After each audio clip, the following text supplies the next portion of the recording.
Mike, turn your games down. Hi, episode 246 of Games My Mom Found. I am Mike Albertin. Who else is feeling fantastic with me tonight? This is Joe Butler, and does this horse head make me look weird? And then I'm here. It's me, Milk. And I am, what is it, 14, 12, 13 years later? I'm still covering wars, you know? I am Kyle, and hello, follow me, hello, follow me, follow me. Anyone there? Follow me. It's unfortunately way too accurate. Yeah, except I didn't hear that much for some reason. It's weird. Oh, I wonder, huh? Yeah, I can't imagine. Oh, When you hit him with a Z saber, they don't talk very long. oh damn it. Leroy McKenna's dead. Fuck. There Hate you to go. see it. So we are. Mike, don't hang up on me. That's rude.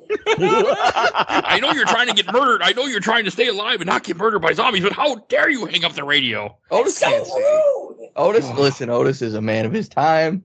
You know, he's a man about manners, and he doesn't realize the gravity, and he doesn't, you know. Otis is OG. That's all.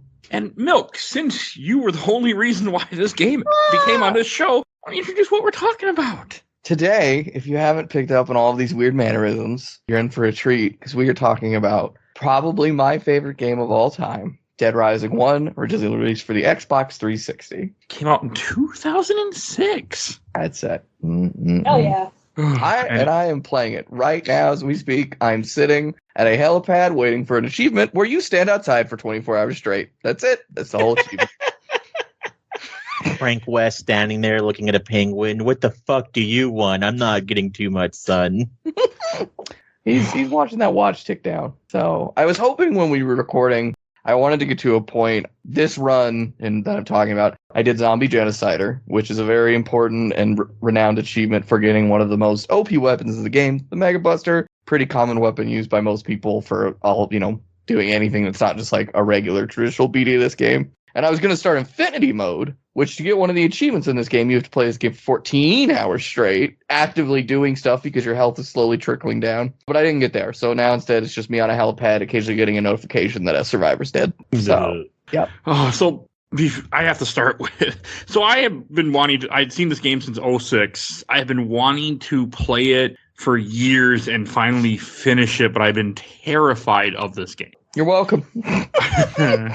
And so I started playing. I got to level 6. I did the first case, and I was just like, I cannot handle the stress of this, and I don't want to deal with it. So what I did is I found a 50% save or level 50 save with the Z Saber unlocked and the Mega Buster unlocked, and that was the correct way for me to play this game. And I still died a couple times. I died at least once or twice. I still got like swarmed. I still got like parts where I got low in health, and this game was I don't think I could have done it had I not. Well, I could have had I really forced myself to, but cheating I normally don't do that because it takes away from me some of this game. But when you put I hate time limits, I hate breakable weapons, and you add both of those together, I was just like, you know what? Yeah.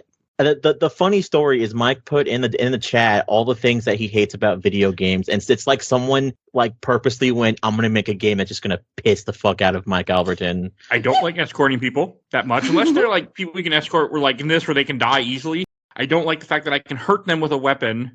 That's another thing. Like if I'm escorting someone, that's fine. But if I'm trying to protect them and my weapon is going to kill them if it touches them, I have an issue with that. And then you can give them weapons, but they can hurt you with the weapons. You can give them health, Mike. I'm in a situation. I don't like breakable weapons. You know you can heal them? I don't like horde of enemies in a case like this where I'm getting surrounded. I hate time limits. Like I played Pikmin and it was okay because that could be like a 20-minute section where I knew if I screwed up, we just reload this 20-minute section. This is the kind of game where I could completely fuck up, not realize I fucked up and go, hey, you just lost hours of gameplay because there's also no checkpoints. That's another thing I hate. So one of the things that I want to talk about, because we're probably going to have to kill time at some point during this, I want to talk about how the games get progressively easier and harder, but we'll get that eventually. I got my ass kicked like 3 times in this game. I understand where Mike's frustrations come from. Star Milk is built different. I don't know how they can do this game, but they can. I got to the clown fight, and I got my ass kicked. I grabbed the 2 Japanese people, and I was trying to save one, and I died. I lost an hour of progress. Oh, shit. I think I died again. I can't remember which one it was, but then the last time that I actually got my ass kicked, I was trying to make the game go by faster because I don't know why I thought this was scheduled for tomorrow, but I was playing it today. It was scheduled for tomorrow. Yeah, It got reversed because of things. yeah, it's okay. What was it? I got to where it's 12 hours, and I'm like, I'm not gonna sit here and play Capcom's famous Monster Hunter now that just came out for however long it takes for the clock to go down. So I decided to get caught by the military, and I had 2 hours left, and then I got caught again, and then I still had an hour and a half, I think. And I went to Isabella and then left, and I did not make it to the helicopter in time. So I had to redo everything, which wasn't a lot, but it was still bullshit. I have many questions, but I think I want to let Kyle take a spin at their interaction with this game. What's your history with this game? Well, I was lucky enough at the time around 2006 to actually rent and borrow a 360. I didn't get my own 360 until about 2008 for my birthday, my 18th birthday. Yeah, I actually really love this game. It so much of it, there's things I don't like. I can actually kind of relate to Mike. There's a lot of things that he doesn't like that I also don't like, but just, I don't know, I loved a lot of the, weird kind of amounts of freedom in this game, especially with how you fight.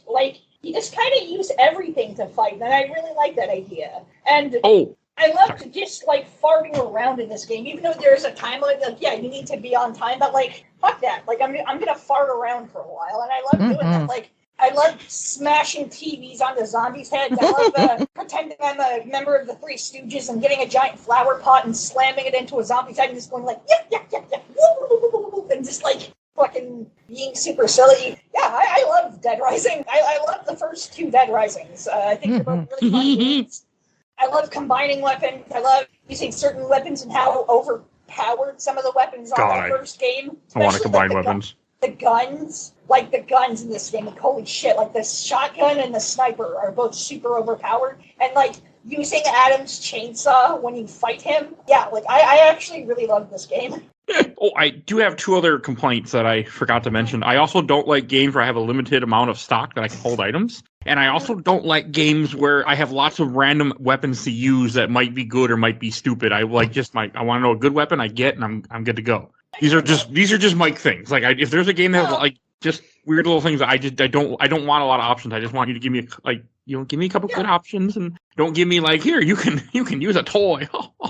I can get that. I also love that we all played Frank West like an absolute freak that he fucking is. I'm just really glad to hear that from everyone's point of view. And Milk, what is your history with this? I remember getting all the. I think this may have been one of the first games I got all the achievements for when I was a kid. I have loved this game since the first time I played it, and I've gone through other games in the series, and nothing just hits the same. This game has the perfect sandbox in my head. If anyone needed me, if it was hey, what game could you talk about for hours or could draw the map from memory, it would be this game. And I could tell you almost every little detail. I watch, some of the few active members in this game's community. Shout out to Stippo. He's one of the people who's really broken this game apart. And, I've looked at mods for this game. I recently ran through the whole thing. I like setting challenges for myself, rescuing all the survivors on the first level 1 run through. I'm getting ready to start speed running this game. It's been my game for the longest time. And I think it's everything it wanted to be in the most 2006 way. I think it achieved with flying colors. And it will. The only thing I could ever complain about was the saving system in the original release. This game was the most bubkiss shit I've ever played. Yeah, it was. We all played, as far as I could guess, the Steam version, which has some minor fixes compared to the Xbox 360. Only a few, but yeah, it's just wonderful. I love it to bits and pieces, and I could have a podcast with 10 episodes talking about this game probably. So yeah, no, I believe that. And I do have to say this before I forget. We're gonna put spoiler, but that's not the word I'm looking for. God, what's the word? Disclaimer, because we are gonna touch on mental health issues because this game's gonna force me to, and so we are gonna end up talking about that and some other things that are not nice. Like I'm sure rape will come up too because of one of the conversations that I have to have. At least SA, yeah. And Yeah, so disclaimer, just be warned that there's going to be some. I mean, we're going to handle it with class, but there's going to be a few things that I have to mention that this game does. So just be warned. There's going to be a few touchy subjects. I will warn when we get there. My personal disclaimer with that previous statement of love and couple with that, this game has aged like milk. Even some of the Yes, stuff like we- milk you we- left out in the fucking sun for a year and then tried to drink it and vomited and killed yourself. Yeah. Ah, gross. Particularly the writing elements. That's the only Yeah. thing. I will argue to the knee and bone that, like, yeah, there are probably better sandbox games with better, like, just movement mechanics. But for me personally, I have a hard time thinking of them. It's the writing, milk. Everything else, Yeah. writing is me. Everything else, Yeah. For regular Mm. people, yes. For me, the gameplay is terrible, but again, it's because like Joe made the comment, they took a game, took all the things that Mike didn't like, threw it in a blender and said, here you go. And I love the story. Like I love zombie stories. I love RE. Like it's just this game was just really tough for me to play. I think we have a great gradient here. I think the only difference is if Joe was slightly more not a fan at the end, but I think we have. Oh no, I'm a huge fan of this game. Yeah, exactly. That's that. yeah. There's the lack of gradient. Mike, who's we needed that. biased I needed to be surrounded by people who like this game. I didn't want people that think like I do in this case. but Mike because was pretty biased against because of all things he ate. Me's biased for everything I went through. Kyle, who's a pretty big fan, and then Joe was also a pretty big fan. It's like we almost have this whole gradient to I think talk about this game in 2023. it's a good game. Like the idea that you can run around the mall and pick up any item you want and use it as a weapon. Some are almost useless, but almost everything has a purpose. Like you can throw soda cans at people's faces for God's sake and kill zombies that way. Like this game gives you lots of tools, but the problem for me is that if I have only so many inventory slots, I don't want to carry a lot of weapons. I want to carry a lot of health items. And this game is like, no, bro, you got to have some books. You got to have some weapons, health items. You don't worry about that. You only get eaten a whole bunch of times. It's fine. And I'm like, no, Brain does not like that. Brain must have full, like my inventory was Z-Saber, Mega Man Buster, all health items because that's how I play. I kind of wish there was a way, because I don't know if it's the same with later games. I know for sure not for 2 and then the spin-off 2. But I want to say in 3 and 4 there's a way to increase your defense, and that's really what this game also needed, was a way to increase your defense. I know you get more attack and you get more health. I think you're right. I don't think there's defense per se. The health is a little weird because even when they hurt you, they might not take a full block off, but they are hurting you. Exactly. I think I think it breaks realize down to 0.25 if I remember correctly in terms of you and enemies, like the actual damage numbers on the internal side. I think it breaks down to quarters. Yeah. There's stuff in here that the game also doesn't explain to you very well. What do you mean? Yeah, I'm very. I wasn't trying to think how I want to say it. Like I feel like a lot of the stuff, like the books and everything. I mean, I knew everything, but I felt like the game didn't actually like, hey, this is what you're going to want to do. I wanted my hand held and I wanted to be coddled and say, okay, Mike, you need to go get some books. It's going to do this. I just wanted to be more taken care of, where the game's like, nah, go do whatever you want. You'll figure it out. And because that's 06 for you. I like it more when games, even though I looked online, that's how I play, but I'm weird. I'm a baby sometimes when it comes to games. I can get that. I'm kind of like that too with certain games. I can totally understand that.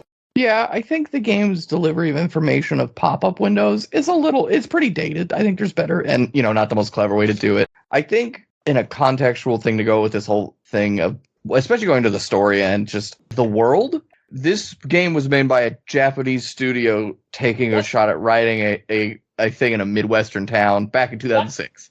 Yep. Japan is great. I have a degree in Japanese cultural studies. I know. Wait, really? Yeah, That's cool, my Milt. bachelor's degree is based in that. Shit, nice. I love Japan for all their faults, just like any other country, but definitely circa 2006, portraying a culture of especially America in the Middle West, not like New York, not like Los Angeles, it was a big attempt. I'll put it Colorado? Yeah, it's Colorado, isn't it? Colorado. Colorado's not Midwest, is it? Yeah. Wherever, It kind of is. middle. Although I'm probably the crappiest person to ask on that, because I You're know Canadian. but I'm actually really good with geography, but I'm also a little confused at what's considered technically Midwest in America, because there's spots like Ohio. I'm like, oh, that's the East Coast. They're like, no, that's Midwest. I'm like, what? Oh, As a guy who yeah, lives in Minnesota, Minnesota, Wisconsin, yeah, Iowa, Nebraska, Midwest. South Dakota, North Dakota, Yeah. Ohio, like around that, Illinois, Michigan. To me, that's all the Midwest. But Yeah, Colorado to me would be more, I guess, the Southwest yeah. or more like, west. I wouldn't say Would you? Midwest. I would just say more Western. But either Yeah. way, like Small this game town is. in a state Yeah. that's not like renowned. There are things that probably aren't. I mean, and think about it, this would have been started in like 2004, 2005. I mean, Mhm. Yeah, the jokes are for that type of time period. yeah. I want to say I live in Missouri, and this is still referenced as the Midwest, even though we're directly in the middle of the goddamn United States. So no, I don't understand what people mean when they say the Midwest ever. So I just go with it when they say it. And see, I consider you Midwest because in my professional life, I cover certain states, and Missouri is one of the Midwest states that I cover. Yeah, like, God Same with damn. Nebraska, North Dakota, Iowa. So I was like, oh, that's Midwest, all right. That's something I can appreciate with, like, so I have to make this, like, geography podcast, but That's that's something I can say I appreciate with Canada is, like, you can't really distinct anything too broadly. Like Saskatchewan, Alberta, like, yeah, that's Midwest, because they're, like right in the middle of the fucking country. Like, British Columbia, that's West Coast. Nunavut and Northwest Territories and all that stuff. Yellowknife, that's the northern part of the country. Like Nova Scotia, blah blah blah. You know, Nova Scotia, that's East Coast. Like it's like. I'm actually not far from that right now. Oh, nice. Yeah, Well, I'm in Boston because I'm normally from Minnesota. Oh, so people watch God. all the time. Hope I'm you in guys Boston while are- recording. not trying to time stamp this podcast, but I hope you guys are safe from the storm going on. And Oh, yeah, we're fine. East I'm Coast, 45 minutes away from the coast good. in Marlboro, and there's it's just cloudy sky. It's been fine. So Okay, I was like, good. I was worried about it, yes, but I'm like, yeah, Also- nothing to worry about. Mike, I want to give you kudos for kind of admitting like your gaming thing of like sometimes you just actually want to be, you kind of want that hand-holding experience. It's like, honestly, I really appreciate anybody that will say that openly because like I'm Oh, yeah, like that I'm- too, and I hate it. I hate it when like people like quote unquote like hardcore gamers or whatever like get so bitchy about that and just like, ooh, you're not a real gamer. Then it's like, God, fuck off. I'm an adult, for Christ's sakes. I'm 33 years old. Like, excuse me if I just want to get through something. Like, I want to play a video game, but at the same time, it's just like I want to get to it. You know, like get to the fucking point. Like, one thing I always like to quote the great Screamer Ninja, where if you cheat at a game, you're just cheating yourself, which is the dumbest line ever. But, like, no, I mean, like, for example, with this game, like, I had seen this game played since 2006. I saw my friend play a ton of it back when it first came out. I have tried to play it myself on 360 before. I've watched speedruns of it. It wasn't until I watched Milk play through this game where I'm like, I didn't know about the skateboards. I knew about the books, but I didn't realize how many books there were. It wasn't until I watched speedruns more where I learned where sometimes when you're escorting certain people, they literally will run against a wall to despawn things to make it work. That's more, more speedrun type, but there's so many things in this game that are part of the gameplay mechanic that Milk was doing that I would have never known because the game did not. I get it where the game didn't, there's too much stuff to tell you, but I would have liked to have a little bit more, information at time to kind of communicate to me, hey, here's some stuff. And also, the fact that there's no shortcuts and you have to keep going to, I felt that when you go to an area, I had originally thought at one time, if you go to an area, you beat a boss, you might unlock a shortcut, you do the one shortcut you get. Okay, there'll be more, bro. Nothing. You go to Paradise Plaza, which is on the east side of the mall. No, west side of the mall, and you have the east side where you're at, where you start, and that's it. You never and that bothered me because I'm like, I want to be able to, move around quicker. I have a time limit. Okay. There's other options the way to do that. I mean, technically, the mall is a full circle. You can technically, I want to say maybe after the second day, you're able to basically walk full circles around the mall. I'm not really sure when it happens, but I want to say it's early. It's late. It's like the first night actually. Near it's right when Brad opens up Entrance Plaza. Yeah, I do believe so. That's how you case can one. do that. And then, or you can glitch it with a bike and shoot yourself over. That's what the What? No, who does that? But yeah, no, they open it up. They open it up quickly, but it's not like running through the mall is an easy task ever. Joe, I'm glad you're here. I'm just holding back. I'm like, no, I know for you, Milk, it was an easy task. I watch you just do, and you're through the mall, and I so I'm like, after I watch Milk, I'm like, I'm gonna rescue some survivors, and I'm like, I'm like, I'm gonna do what Milk did. I'm gonna go, yeah, come over here. and the fuckers just died. I'm like, Oh, God. but Milk didn't kill the zombies at first. She didn't do that. I'm like, what the fuck am I doing wrong?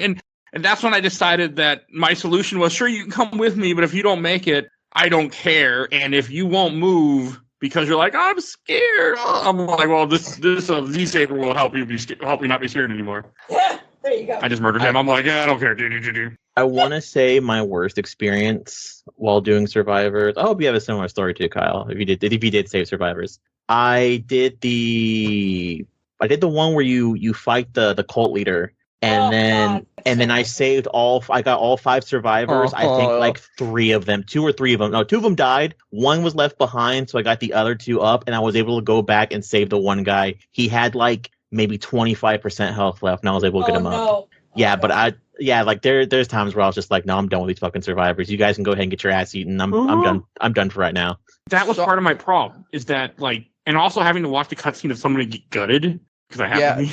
I was like, nope.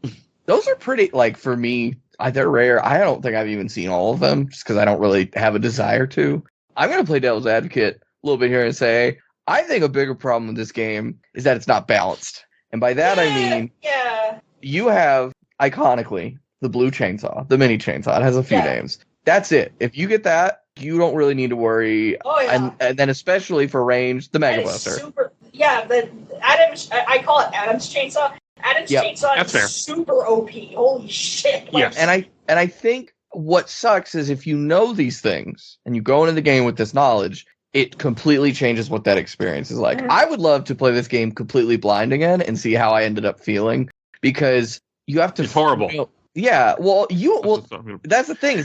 We're talking about back in 2006, Mike, and even then, it's not blind. There is some knowledge of like what may be good, what may be not. I remember learning about where the first accessible katana in Paradise Plaza is when you jump off the balcony of Coffee Roastmasters from G4. Like, when you have this like weird knowledge where it's like, oh, I just know what the best stuff is and where to get it, and that's what's going to make this game go from whatever. It's like I've wanted to do a run where I don't even use miniguns to see what that's like, because I think having to fight Adam, and this run I did the first time through with some handguns, I think a shotgun, and I don't even know what else. You had a shotgun, didn't you? Yeah, it was nightmare. Like, because I had to relearn, because I hadn't played this game in I'd say a year or two. I was like, oh shit, how far away do I have to be to where Adam blows up his balloons as opposed to just jumps at me? Oh, it's this distance. Okay. And it's like, I think this game would have betters if its most OP weapons were scaled back and some of the more environmental stuff were upgraded a little bit. Because, like, I love picking up a flower pot and slamming a zombie, or grabbing some horse mass and throwing them on zombie. That's a good, funny time. But if I'm not doing a good, funny time, there's no reason to touch a lot of things. There's so many places in this mall that you don't ever need to go to for any reason outside of curiosity. Any of the gem shops outside of the one I believe Leah is found in the Alfresco Plaza, you don't need to go. But the gems are a really powerful, like, shotgun-esque weapon. And they're really weird. I don't know. That's, I think, one of my complaints that kind of goes into these things we're talking about with, like, this game can be turned, it's a slider, but the way you turn on the slider is by accessing certain things like Mike did, maximum slider with certain info, but definitely these things. Oh, I was a dirty cheat, and like the fact that I just found a level 50 save on Steam that someone had and I just put it in there, and I was like... But even then, there's still things that probably you could have benefited by knowing. Like we were talking about a little bit. Mike, do you know about the blender mechanic in this game? I knew of it because you did it. Okay. In your first stream that I wasn't paying as much attention to because I was doing other things I had to do. I know where the 2 most accessible blenders are, and that if you blend, usually it's dairy items, it's either milk, yogurt, and I think there's like one other thing. You get a white mixed drink called Quick Step that makes Frank walk like he's on drug. Like, I don't even know. Like he shit his pants. The walking animation is identical, but it's like turned up to 300%, which hilarious, and it's a beautiful 2006 way of making that work.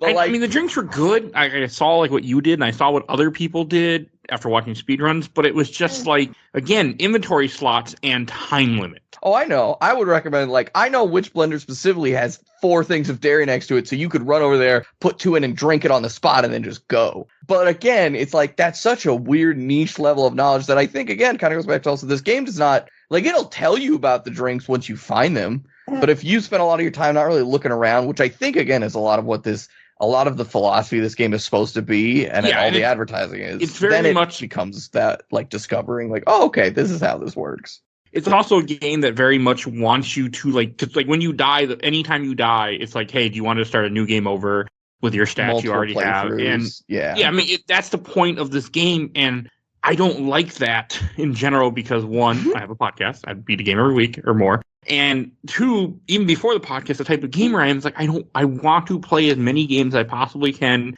and beat them because I just love gaming. I have way too many games from collecting over the years. Like I don't want to do that, especially in a game that's timed where there's going to be points where I'm just going to be twiddling my thumbs. You know, I don't want to be like, I didn't like that idea. And I think that also was an issue for me too, is like, it just, and the save points aren't, there's no checkpoints. And like, playing a 360 game and on, you expect checkpoint. And this game does not have them. I'm going to put you a little on spice here. There is a save point in, I think, every area except the food court. Yes. So it's still a save point you have to go chase down. But it's at least an option. But then again, it goes back to the time element. Yeah, you have to go. They'll go in there with you, by the way. Well, yeah, they're supposed. They're following Frank. Frank's leading them to safety. I'm not talking about the people. Oh, the zombies. They followed me in there before, like not often, but like or they'll follow you in the hallway, and then you save, and then the hallway's just crowded, so now you have to fight your way out. I think also maybe we've done a small disservice because we're about 25 minutes in. Could I give a little explanation about what this game is? Sure, no, in please. Terms of Dead Rising, 2006 Xbox 360 game takes place in Colorado, which you mentioned, at a small little nothing town. Basically, what could be kind of considered an in-universe Mall of America. It revolves around a protagonist, Frank West, who is a journalist who has covered wars. He flies in on a helicopter saying, "I've heard a big scoop." Turns out, big-bagged, evil antagonist Carlito called him there to go, "Hey, Frank, come check out. There's a scoop." Flies in on a helicopter, sees it's all boarded up, and then, oh shit, zombies. The rest of the game essentially follows Frank helping DHS agents, Department of Homeland Security, try to resolve this mystery of why are these zombies here? Where did they come from? And in the end, it turns out that it is a sort of semi-terrorist plot being brought about by two individuals whose hometown was destroyed by zombies because Americans were creating a government program to re-alive cows to produce meat at a cheaper rate. And then these terrorists and then it was covered up. Wait, what? Huh? Yeah, that's the plot. I mean, maybe not cheaper rate, and we just need more meat because people eat so much meat in America. You can't grow meat from dead cows. I thought it was the other way around, where they were just making cows to become undead, and they would make them eat until they got so fat they could harvest the meat from it. I mean, essentially the same thing. It's they're taking the cows and making them unkillable so they can just keep cutting meat off. But okay, so. As opposed to having to breed cows. And again, when you go back to the philosophy of the world, there's some great themes in here about like consumerism and overindulgence of Americans in this lens, but in general. But yeah, and then in the end, that's Frank West figures it out. He kills Carlito. He teams up with his sister, starts to feel bad about it, and then they break out of the mall if you do get the right ending, which I think there's like 6 or 7 of, and Frank reveals it to the world, also discovering that there are 50 little infected children who were exported to America, not exported, but who moved there as refugees. And there was one in each state. Okay, yeah. So that's the plot of this game. Again, circa 2006 for the timeline. It's a very cheesy game. And it's a B movie. It's a B movie. Yeah. And the military comes in and decides to kill everybody because they can't have any witnesses. Military comes sweep it up, and Frank barely gets out alive, and he ends with him screaming on a tank after murdering a man in hand-to-hand combat. I have like 3 things to add to that as well. Mm-hmm. Yes. One of the things which I always have to bring up, I think I talked about it before, but I think it's funny. There, you can very much tell when games are made after 9/11. This co-alongs with a Resident Evil 4, where you have the infamous line with Sadler where he's like, "This isn't one of your American movies." You have Frank West talking about how he's been to Afghanistan to do war photos. Can you tell this is like can you tell this is like right in the middle of like Afghanistan and Iraq and like Super Size Me? Like, this is 2000s America. This is George Bush as shit. You can tell. Yeah, there's. Go ahead. I was just gonna say, I was a younger person in this time, and this game does not. While I understand, I see what you guys are saying. When I look at it, I don't see that. I just see Dead Rising, and it's like a little thing that can't be touched outside of the elements that are unexcusable at this point. Well, like the whole terrorists being the bad guys, and like even though yes, what Carlito doing is terrible, but at the same time they murdered his town, covered it up, and the people who did it is a scientist who's still very much employed. Like, I think what I like about it's okay. Sorry, I just want to say this really quickly. It's a quick side comment. Also, like, no, it's okay, guys. The militaries are the good guys. You know, the corporation that fire bombs foreign countries and drone strikes and military. Yeah, woo, America. Yeah. I think what I like about sort of the subject of it is a lot of the other characters talk about Carlito being a terrorist, but Carlito and Isabella never talk about themselves like that. They don't even think they describe it in that context. And it's a nuanced thing in regards to, it's like, they don't really feel like they're terrorists. They're just trying to spread this thing of like, hey, this is what happened to us and it sucked. And it's not like, oh, we wanted to bring negative. It's not like, oh, we're doing this thing to bring terror to you. It's, hey, we don't know how else to get this message out here. And we were involved with the scientific element of it, as is Isabella's whole thing. And so they figured out how to, get this story out essentially in a way that would work. Because otherwise America was just going to keep covering things like this up. I mean, the ending of this game is America just covers it up. Yeah. In 2, I know not more in 2. Clear. I watched the speedrun of 2, and I know part of the story with 2. But in the end of this game, the text reads something about Frank said his thing, and people kind of it was an isolated incident, and it didn't America didn't take we did. It's our fault. Yeah. The government didn't take blame. They took partial acknowledgement for the Santa Cabeza incident, which is the town in which Carlito and Isabella are from. They don't talk about this as much. And then, but the problem is, and it comes down to 2, is very quickly, it's a story that can't be contained. And that's what happens. It's basically, some of those outbreaks start happening. And at that point, everyone's like, oh, Frank West is a godsend. Frank West wrote this ahead of the time. Frank West was trying to save us. And so, Frank West's story does become reputable. Frank West just quickly, within the following years, it all goes to his head is the story. And so, blah, blah, blah, blah. But yeah, it's not clear. Then the end of this game is very weird with that. I feel like I can't remember because I've gotten as far as looking at different developmental builds, which Stippo has on his YouTube channel talking about. He has different iterations of this game at different conventions and stuff. And they talk about a lot about the development history and stuff. And I feel like, to my memory, this ending feels rushed and weird. I don't know. There's something about it. It was feels very much like they didn't know we're going to get a sequel, because I think it's 2010 is when we get Dead Rising 2, 4 years later. It took a while. It took a while. That's not like we're greenlit. This is you make your game. If it sells, we'll let you. But if we're not, we don't trust it enough. Not only did it take a while, but the development team changed completely for the sequel. Oh yeah. The first Dead Rising 1 was a Capcom team in Japan, and Dead Rising 2 was done in Vancouver, Canada. Oh yeah, that's definitely a different team, different country too, different continent.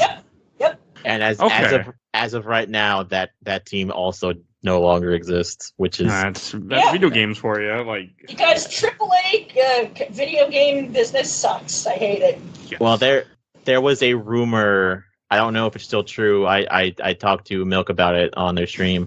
There was a rumor we were getting a RE Engine soft reboot where it was still Frank West, but it was a actual size mall. I don't know if it was canceled or not. I do remember saying that they were going to make a Dead Rising 5, and that might be what I'm thinking of, and it got canceled because Dead Rising 4 is also supposed to be a quote-unquote soft reboot, and I'll get into that later. Yeah, but, we could take a minute and just talk about Frank West, because I love Dead Rising 1 Frank West. He's one of my favorite characters ever. He is the perfect blend of Joe Schmo everyman to, oh, I'm also kind of hot shit. And his one-liners are perfect level of oh, I'm cool, and you go, God, you're so fucking cheesy. But he doesn't acknowledge it. A lot of the best parts of Frank West in every game after this are turned up too far, and it ruins the character. And I'm saying that immediately. I'm so glad. Oh, it hurts because it's just, I remember growing up and I had a few friends who were like, oh no, he's great in other games. I'm like, no, he sucks.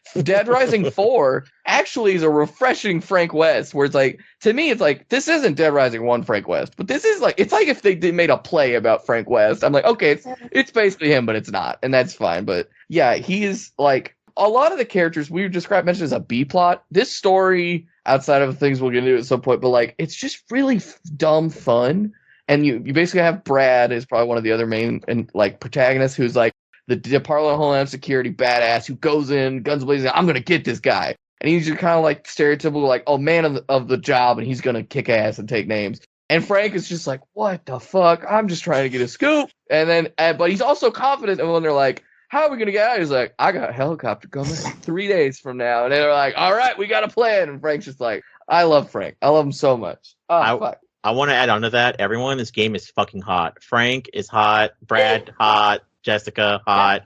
Both Carlito and fucking Isabella hot. Oh, promotion. All the main cast. Isabella is I'm going to have to turn in my feminist card, but Isabella is a total babe.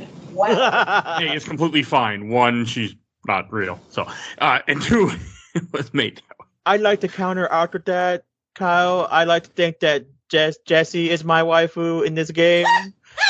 I wish she didn't die at the end, and it fucking breaks my fucking heart. But it's a zombie movie. It's what you expect. Yeah, of course. This is also loosely based off my favorite zombie movie of all time, which is why I also love this game. Man, that movie freaked me out as a kid. Yeah, I love Dawn of the Dead, and before you ask which version, the answer is yes. I know which one. I love both.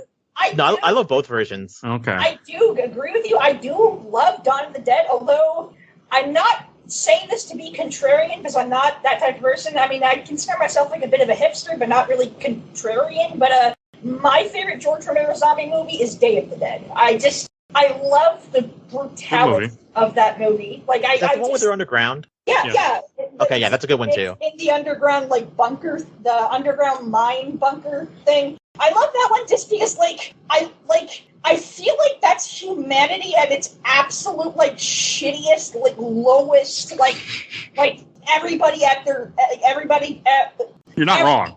Everybody at each other's, like, throats constant. Like, and I think George Romero, like, nailed that perfectly. And also, okay, I apologize, I'm probably going to offend some viewers or listeners, excuse me, but I also appreciate that, like, George Romero's views on the military in Day of the Dead is just like, no, these people are kind of psychopaths, and it's like, I can't help but kind of actually respect that, because, like, to really have, to frame that point of view, and, like, no, these are very violent, messed up people, like, wow, that's actually kind of ballsy. Like, war is terrible. I mean, again, 1970, so it would have been after Vietnam, where... Oh, yeah, definitely. Again, I mean, it fits like with this, where we are in 2006, we are, as Americans, we are very pro-military.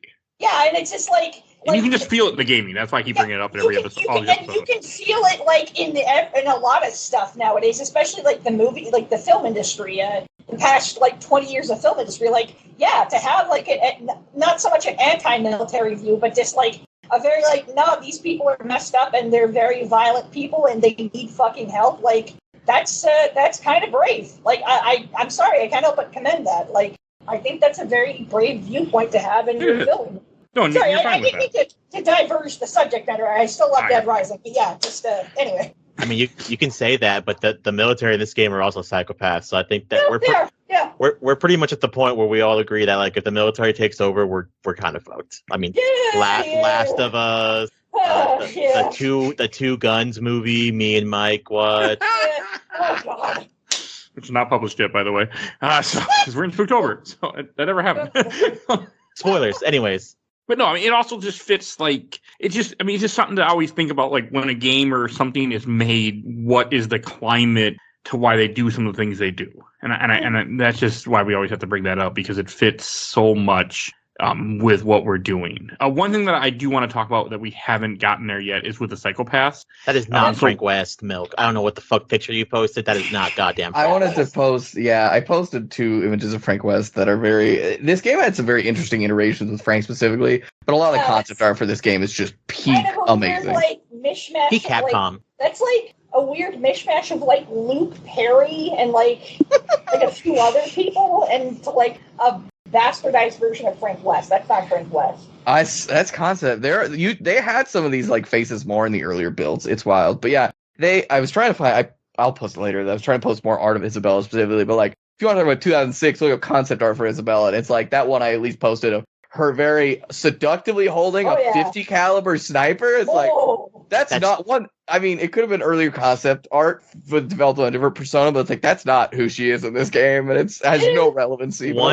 One, she never uses that gun, but two, I was looking up some stuff. Apparently, Isabella was also supposed to be an antagonist. Like the fight with Carlito, half of them were supposed to be against Isabella, and I guess they just cut that and made him the main villain. I'm glad because she's a much more likable character, I think, and sympathetic in this, and it's nice. Like I don't know if she's a great feminine character made by 2006 standards. I haven't really analyzed her that much, even though it's probably very worthwhile. But I at least like her in this, and I think she could have been done a lot dirtier.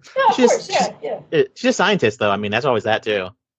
Yeah, she saves Frank West's ass multiple times, and she's never like you carry her once when she's wounded. But outside that, she's like, it's just like, oh, I'll walk you around, Frank. She's the best survivor in this game. Hands down, she's like, yeah, I got this. Handgun just clears them all out next to Brad, and you only get to hang out with them for 10 seconds. Also, there's a zombie in front of me. Let me actually do something about it and like shoot them or hit them instead of just standing there like a fucking idiot.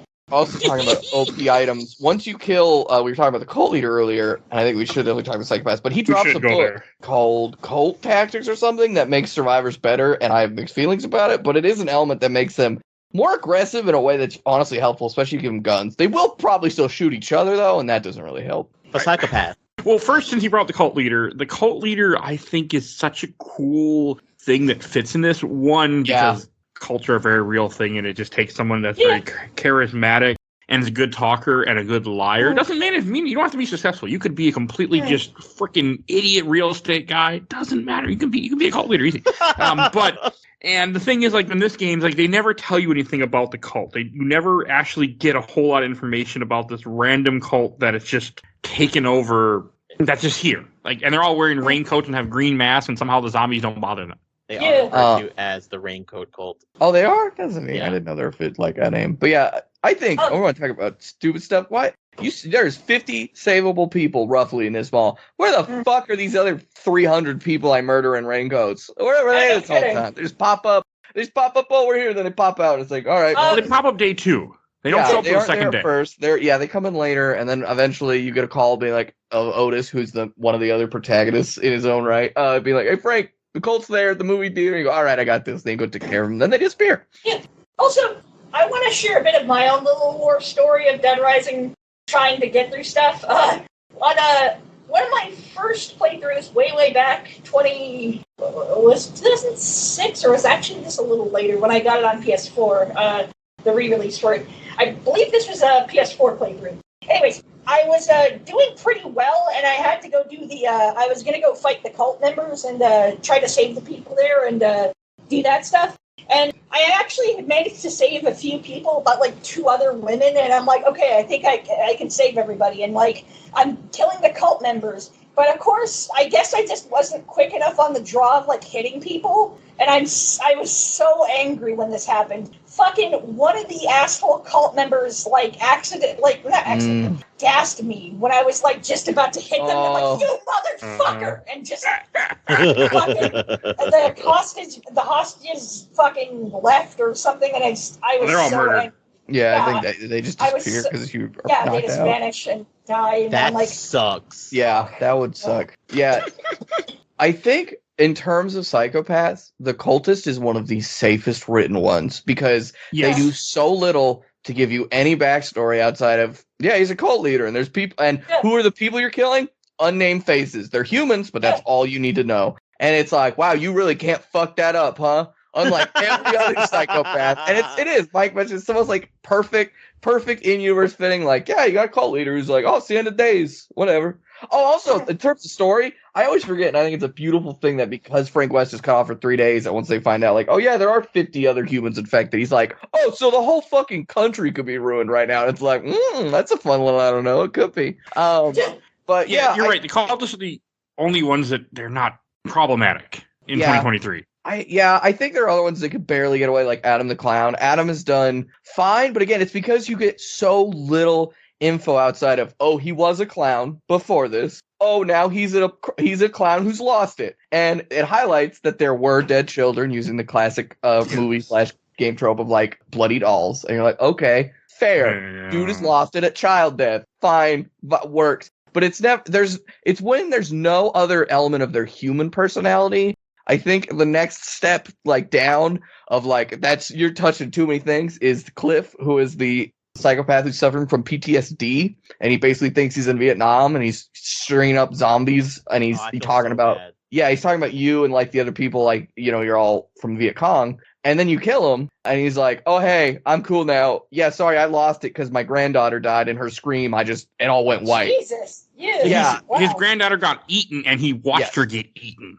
Yeah, and it's a very much element of like, okay, this trauma has been introduced to a person who already has trauma, and he lost it. I think if you paint it in the light of, oh, they lost it, it's fine. It at least helps. It helps so much being like, this is not who they were before this event. This event has pushed them past a regular human point.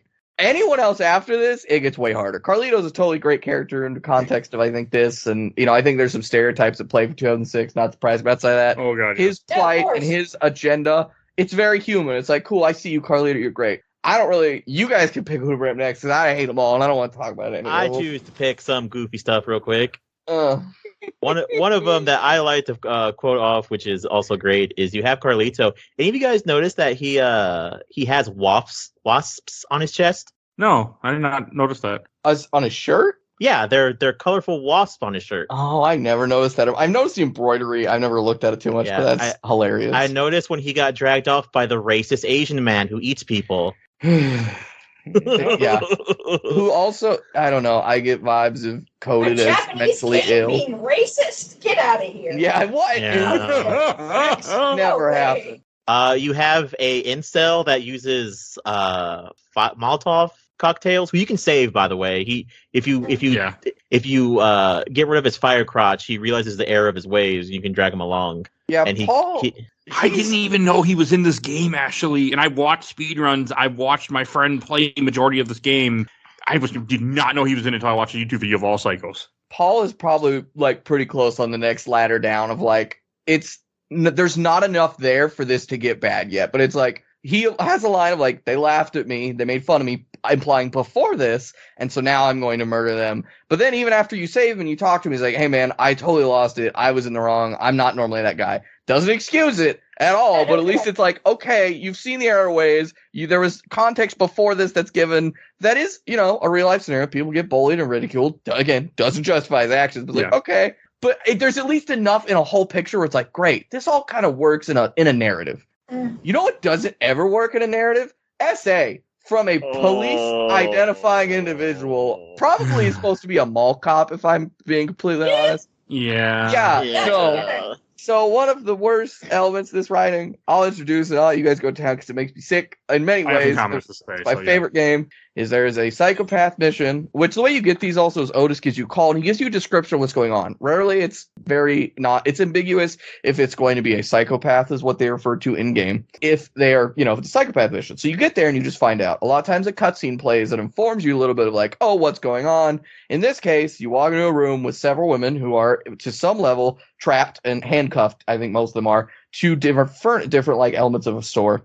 And there is a femme presenting cop mall cop who is basically guarding them. And Frank West says like, hey, officer, which I believe refers to what's going on, what these ladies do. And I think more or less the cop, who I believe his name is Joe, gives the general response of, oh, they're being sexually promiscuous, i.e. I think she maybe used the word whore or slut. Oh, right. Oh, right, this boss. They do. Actually, she does. I didn't know you were going to talk about this. I was actually hoping I'd talk about this. I don't want to talk about it, but like, I was thinking of bringing it up because, fuck this entire boss fight. Jesus Christ, this is misogynistic as hell. Like, it's misogynistic. It's gross. It brings up SA in a context that doesn't need to exist. Like, there's no necessary justification. All you do is take out one line that doesn't need to be here, and it's an animation.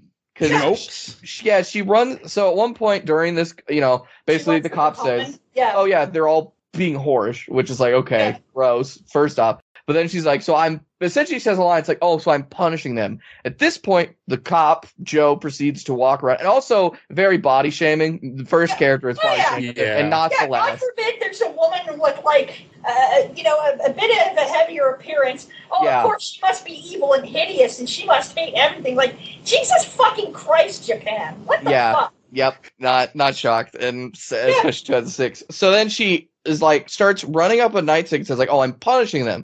And to one of the women's at that point says, "Please help me." And she's like, "Shut up!" And she starts like walking around her, getting very sort of leering looks while the boss music starts kicking up, heightening the intensity, and running a nightstick around this character, implying, and then it also zooms in at several points. Also, there's a whole camera system that we need to talk about at some point that has its own set of problems. We'll get there. We will right after this. Okay, Frank West is at that point like, "Hey, can't we work something out?" And eventually she starts yelling at Frank West to like fuck off. So then once you leave that cutscene, she's one of the few psychopaths who's not immediately hostile. She will not attack you, I think, unless you stick around too long or attack her. And then she starts just damaging these random survivors. Then you kill her. Well, you win the fight. Whoopee. So then she basically is on the floor. Frank West is like back turned to her, and then she basically, while some of the other psychopaths have a redemption moment and their death, she continues to pick on, calls Frank some sort of other quote femtomass sexist names about why he sucks. Yeah, I forget what she says. She's like, "You're just a stupid pig," or like all something like that. Yeah, all like, and I mean, it's there's taking nothing. It doesn't need to be here in any reason. And it's stereotype. It doesn't obesity, justify itself. Yeah. It hasn't earned the right to be like, "I'm going to talk about this now." And you're like, "No, what the fuck?" Spoiler, And I Dead hate Rising 2 that. has something similar but very different in its own gross way. So look forward to that. So I'm gonna go that a step further because this is the essence of as I refer to it as a JoJo moment, to where I could spoil JoJo and it doesn't really matter at the end of the day. So Dead Rising 2, I don't remember a lot of them. I do remember some of them being problematic. I remember specifically in 3. In 3, there is really bad ones. One of them is a guy who because in later games you get combinable weapons. You have a guy who is sexually assaulting men, and his weapon is a big penis cannon, and one ball shoots fire, and the other ball shoots ice. Jesus Christ. Dead Rising after my glass, and I mean, that is so just stupid, like comedy stupid. No, that's not my favorite one. Hold on, I want to get to it's super out of it. There is a scene where on TV, there is a guy from the government talking, and behind him is his second in command, who is a woman wearing a little police hat. Her boobs are out with a little tiny tie, and she's wearing short skirt that goes like above her knee, and like her midriff is showing. And it's like, are you telling me that woman is part of the fucking military? Jesus Christ, Dead Rising, that's not funny. Oh, but to go back to the thing with Joe, I have when I was in 2006 when I first saw this, I was a much dumber person. I remember like, "Oh, that's funny," and then like playing it now, being like, "Oh God, this is just unnecessary." Like, no, I wasn't a good. I was 18-year-old. I didn't know anything. So when I first played Dead Rising and I got to this boss against Joe, so here's a fun fact. I've talked about it before on the podcast, but I'm a transgender man, and at that period of time when I was playing Dead Rising in 2006 and I got to the boss fight against Joe, I was a heavier set woman, and that was nice. One of the few heavier set women characters I find in a video game. Yeah. And she's misogynistic as hell, and she slut shames a whole bunch of other women. She goes to one of the other women prisoners and like rubs the nightstick against her. Like, wow, thanks, yeah, Japan. it's just Thanks, Capcom. Jesus Christ. Again, like, 06. It's 06. Yeah. Like it's no, a I know, time like, it's where 06, but it's also just like, sorry, I have to say this. Like, it's fine. Capcom, I gave you my childhood, and this is what you fucking do to me? Like, what the fuck? Wow. I'm scrolling through. As I said, I have this game open currently. I was looking through. There are, I'd say, in terms of femme heavier set characters, maybe 3 or 4. There's 5. 3 of them are antagonistic or depicted as like a negative in some way. There are 2 who have like no status. They're just like, oh, they're random survivors. Like some of the survivors in this game have certain personalities more than others. Some I think there are, I don't know the specifics, but I wouldn't be shocked if under the hood some more like sliders. Oh, I had to look over. That's a hard image to intake. Yeah, we'll get to later Dead Risings. They just turn it up in the worst and best ways, but mostly worse. Yeah, and also there's heavy BDSM themes in a way that are very like negatively painted. And anyway. For you, baby. Oh, that's Dead Rising 3. So that's that's not 06 then, baby. Oh yeah. Yeah, that's... But I was scrolling through and I hit on Joe's because there's a notebook in game so you can look at everybody and there's usually brief descriptions. They're like, let me see, what is fucking Brad or Otis? Aged mall employee. Great. Jesse, DHS agent. Cool. Super generic. Joe, the cop in question, police officer. So apparently she is not a mall cop, a real police officer with a penchant for harassing and assaulting young women. Period. Wow. I am unclear if this is referring to... A lot of these are referring to before the outbreak. So not Japan. Capcom, what the fuck? I hate this. This is the biggest stain, period. And then there are many stains akin and go along with this. Like, I have nothing to... There's no defending anything. I'm like, yeah, this is gross. And it was horrible back then, and it's even worse now. Mm-hmm. I mean, the reason why we had to discuss it so much is for a couple reasons that I felt that are important. Is one, it captures the theme of this game in a sense of how they view mental, because all the psychopaths are essentially supposed to be people that are suffering mental illness and they're in a traumatic situation, so they react differently. Yeah. I mean, and again, I feel like we had something like this happen. You would have people that be I can kill. It's the same thing. But that's true for some, and then other ones it's ambiguous. I'm going to bring up Kent, who is initially not a psychopath. Kent is perceived as another photographer. He's 24, cocky young photographer, who's all like, hey, I'm better than you, Frank. I'm new and hip, and I'm just a dude who's here for the shot. And then eventually Take 3 rolls around, and he is going to turn somebody into a zombie for the photo. And Frank West stops him, and then he becomes a psychopath because he ruins a shot. There's nothing like... Adam, as a man who has lost it in a horribly stressful situation, is totally a more sympathetic character than Ken. It's this dude's a cock. There's nothing. It's true. Ken day one when you walk up to him goes, he's a cock. Oh, you go, that's how I do one. That was good.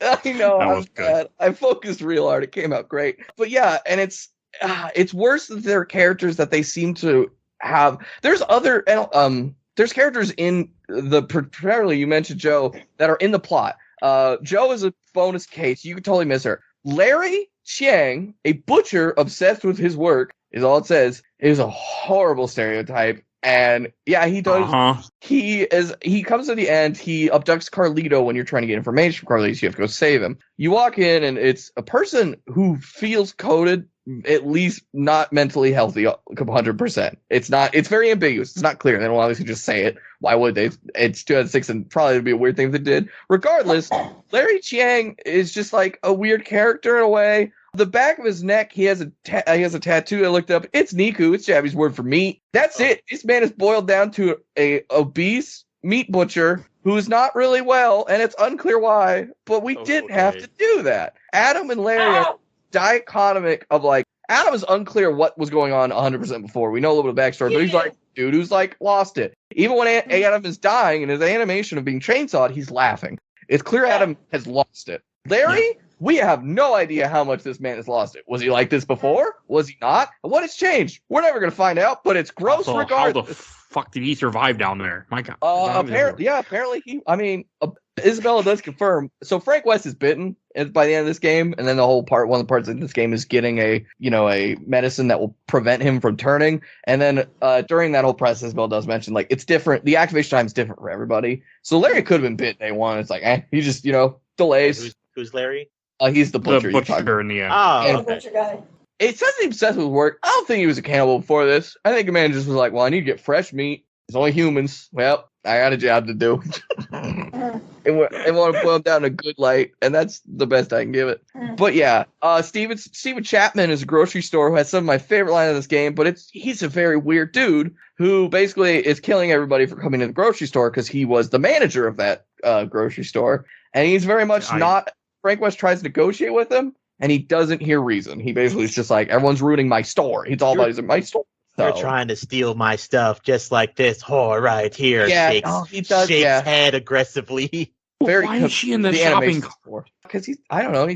There's another survivor who goes in before, and there's dialogue about it. I don't remember his name, but Gort? No, not Gort. Whatever. He says he was trying to go in to get food, and he also attacked him just because he was trying to, like, Oh, yeah. stuff. And the guy's injured or something. David Bailey with an injured leg. Yeah, but yeah, there's just so many times where, like, a character will be like, this whore, and again, it's 2006, where it's still, I think that at least painted a person like, oh, this isn't a great person because they're using this word, but it was so much more of a common word that even looking back, it's like, I don't know, that's a vague best interpretation. It sucks. It sucks, and I hate it, and I just gotta stop. Oh, fuck. But no, yeah. I mean, and that's just theme of this game in a sense. I didn't like some of the way it portrayed mental illness. I didn't like the Joe thing, as we discussed enough about it. I just didn't like.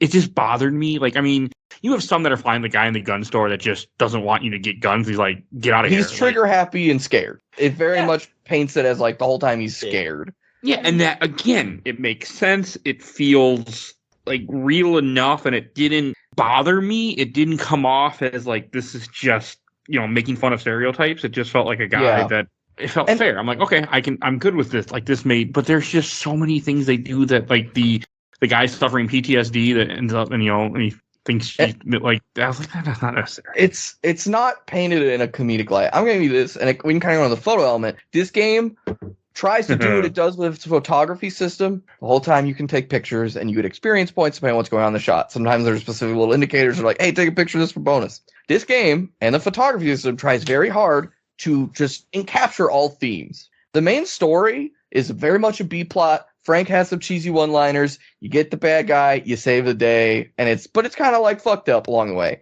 You have Sean. Sean, as a cult leader, is very scary. Anytime the cult's around, they are painted with horror. And it's like, oh, this is not a funny situation.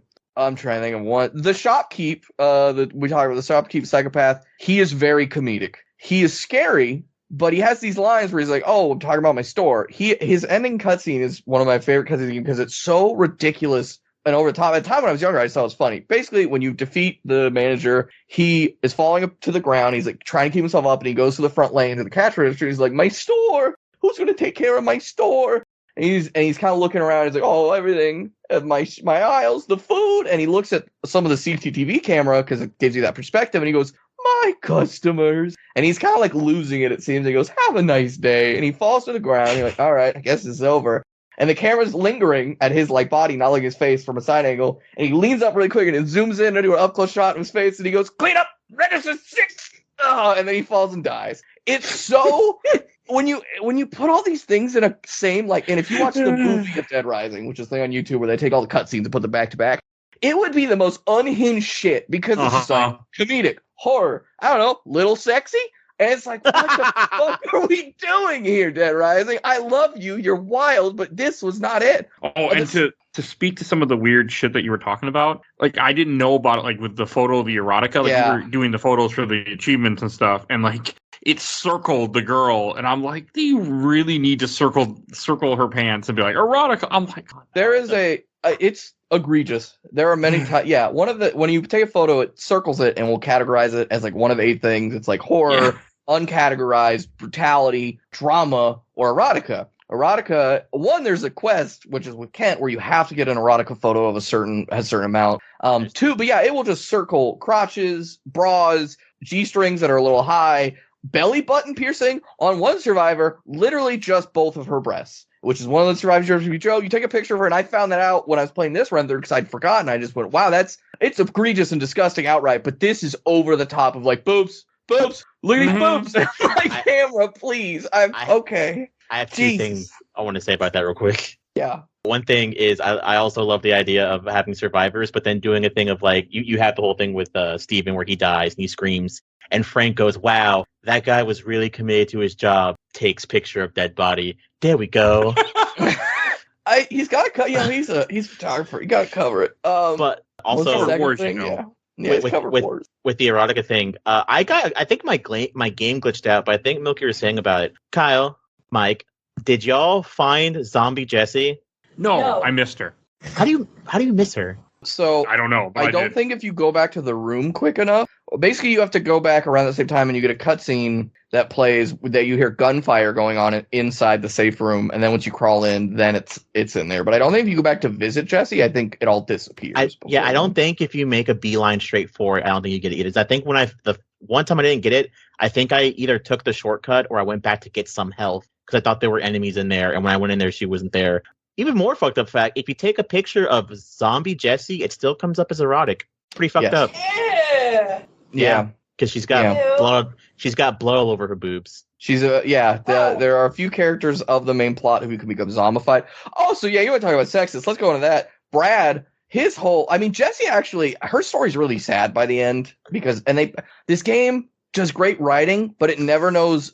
It's not sure how to play it all the time. Like Jessie, basically the way this game ends is you can't get through. Brad and Jessie can't contact DHS, Parental Home Security, this whole time because there's a jammer. You finally remove the jammer, and Jessie's finally able to call base. And then that's what Jessie learns that, the military is about to come in and probably kill everyone or do something not great, and it's all over. Probably. There's nothing we could do. It's unclear, Jessie, at the time. They don't tell her that. They're like, oh yeah, they're going to come in and take care of it. Something like that. I mean, Jessie starts shutting down. She basically curls up into a fetal position, and this horror music's playing, and it's this great, beautiful, like, oh, look at the storytelling, the cinematography is here. It's like zoomed in on her, a very close-up shot. She's curling up. The music's horrific, and then in like a second, it backs up to a faraway shot, and there's no music, and it's just her alone in a room, like curled up, and it's this beautiful thing of like, this character is freaking the fuck out. This is what it looks like from not her perspective. And then some military-esque people come and they try to kill her, but she kills them because she at this point just bitten a day ago and turns into a zombie. And then you take a picture of her and it's like, hey, look, boobs. You're like, what the fuck? All right, I didn't need this. Also, it's an achievement, which is basically there are certain things where it's again, if you want to fight Kent, he requires you to have an erotica photo. So at this point, you need to try to get the most erotica photo you can. Another survivor, which is one of the survivors you rescue from the movie theater, who's dressed in a very, a black spaghetti top dress, which I think is supposed to be like the pinnacle of sexy in this era and that time that they would put in a game. If you rescue her, and I think you have to rescue a minimum number of survivors to get this, so it's like a game rewarding you extra for doing a good job. She will get a back at base request where you have to go up and talk to her. And then she just poses for you sexually for like a minute and a half while you take photos. You don't have to take photos, to be fair. But she's like, her dialogue is like, you didn't see that, Joe? No. Yeah, you have. No, Milk did it on the stream, and I was like, "What the hell?" And he's just in the room, and like he's describing, and like she's describing, and she just starts posing. And I'm like, "What the fuck?" Yeah, because she's basically her dialogue is like, "Hey, I'm really freaked out, Frank." And Frank West is like, "I get it, I hear you." He even says, and she's like, "I want you to put me in your camera forever." And he's like, "I'm gonna do this for you as a photojournalist and as a man." And it's like, I think it's not a cutscene. It's all in written text. So and it's probably best, but because I don't have to listen to the voice actor who I love, who did Frank West, say it, and it feels, but like it's just this line. It feels so cheesy, and it's like, it's just fuck, dude. This is like the one thing that makes it not a perfect game these days for me, and I hate it because. There are so many games after this that I think really try to capture, particularly I point to Dead Island, of this notion of anything's a weapon. And I don't think any game did it as good as Dead Rising. And I stand by that. And it's so fun to walk around, pick up these shitty things. I'm going to pick up this toy lightsaber and hit dudes with it. What does it do? Nothing. It breaks. But goddamn, it's funny and you can do it. So why not? Yep. It's so good on so many ways that, like, even if it's aged, sure, but for what it was, and then this, and it fucks me up to this day. Also, random time, Aaron Swoop sucks. Aaron Swoop is the worst survivor in this game, and I've hated him since 2006. Is that the one you got to beat up to get him to join you? He's the one you have to beat up his friend in the black shirt. He's one of the most like ready to freak out survivors in this game. Next to Natalie, which that's my horror story. One day I was trying to get tour guide, which is cheaper. You have to have 8 survivors, so I just took the first 8. Natalie is the first of 2 survivors you can rescue, who's right next to like the home base. You're not supposed to leave with her. You're supposed to just talk to her, walk her right back. I took her out, and it was hell for like a day and a half in game until I finally had 8 people. Because she was the Aaron Swoop equivalent. She would just lose it at everything, and I was like, this sucks. But yeah, fuck Aaron Swoop. I want to say that at some point because I've hated him since 2006. I have a weird tangent off of that as well. I didn't know that about the sexy photo you need for Kent. Oh yeah, did you see that cutscene? No. Well, besides that, no. We were talking about it earlier, which is funny enough. I also remember a bunch of cheats that G4 taught you in this. I also had G4 as a kid. I love that show. It's that kind of stuff. They made a joke about how whenever Frank gets kidnapped, his butt feels greasy, which I always feel that way same way when I get kidnapped in the game. I'm like, oh, Frank just woke up and his ass is Vaseline. But they also taught me the best picture you can get is when Jesse is nursing Brad whenever you have to get in medicine. Yep. You can angle yourself, take a picture, and not even you get less points if you get her head, but you can take a picture of her breast and it also gets her underwear, and that gets you enough points for Kent. That's how I learned it actually back then. And it's one of that event you're talking about specifically happens through the main plot, and and she's sitting in that position for like 6 hours. It's the easiest photo to get, as far as I'm aware to date, by this point, because you have to have this photo by a certain day. By that time, this is like the easiest way. And it's gross that I have to think about that. I wish this game didn't make me do that, but I learned it through G4, thankfully, I guess. But it sucks. It sucks, period. Well, that's it. I got now you know that you've grown as a person. I knew it. At least I just hate it. Thanks for inviting us to your TED Talk. Yeah.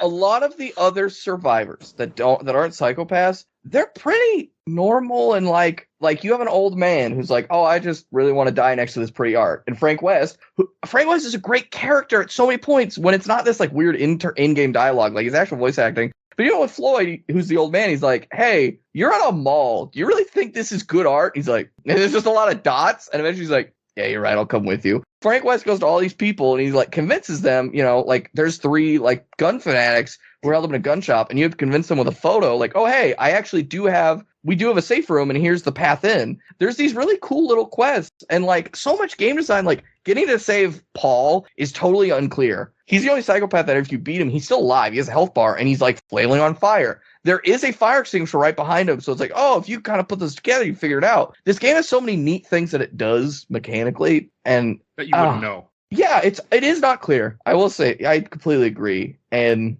I love this game so much, and it hurts me. No, yeah. I mean, I'm glad that you did convince me to play this, Milk, because this is a game that I have wanted to play for so many years, but I've just been terrified to go down that road. And because of the podcast, and just because of me feeling like I have to do this podcast, it helped me to finally do something that I'm glad I did.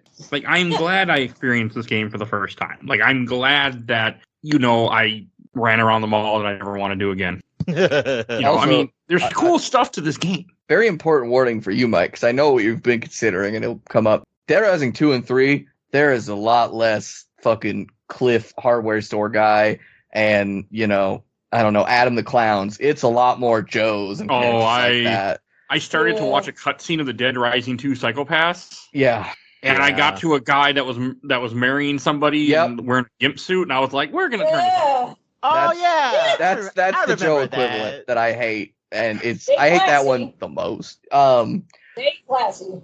Yeah. So that's why I love this game in particular. That's why this one is like barely keeps that spot, despite all these things that are so easily going, oh, that's gross. Is like everything else it does really well, and it's unabashedly itself. And I think that just carries over into the parts that suck, unfortunately. And that was the one where I'm like, yeah. I'll be really curious how you feel about the movement in 2. Kind of highlighting this game versus other ones. I hate 2 for its movement. Frank West in this one, although he's slow, he's very smooth. But when you get to 2, Chuck and all the survivors feel clumsy. It feels a lot more GTA-esque, of like rotating feels not smooth. Yeah.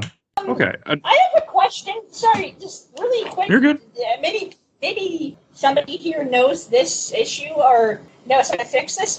Does anybody know how to get like Dead Rising 2 working on PC decently? Because like I've tried for the longest time to get like a controller to work, and it won't fucking work. And like I don't want it to be full screen, but it just won't get out of full screen. Like it's like really pissed me off. Like I could help you at some point. I remember I've had to have that fight before with it. I know the 2 easiest solutions for the controller is typically, I think people recommend is it called XSplit? It's a free program you can download that converts an Xbox 360 or any sort of standard modern controller into it, like 1-to-1 immediately for you.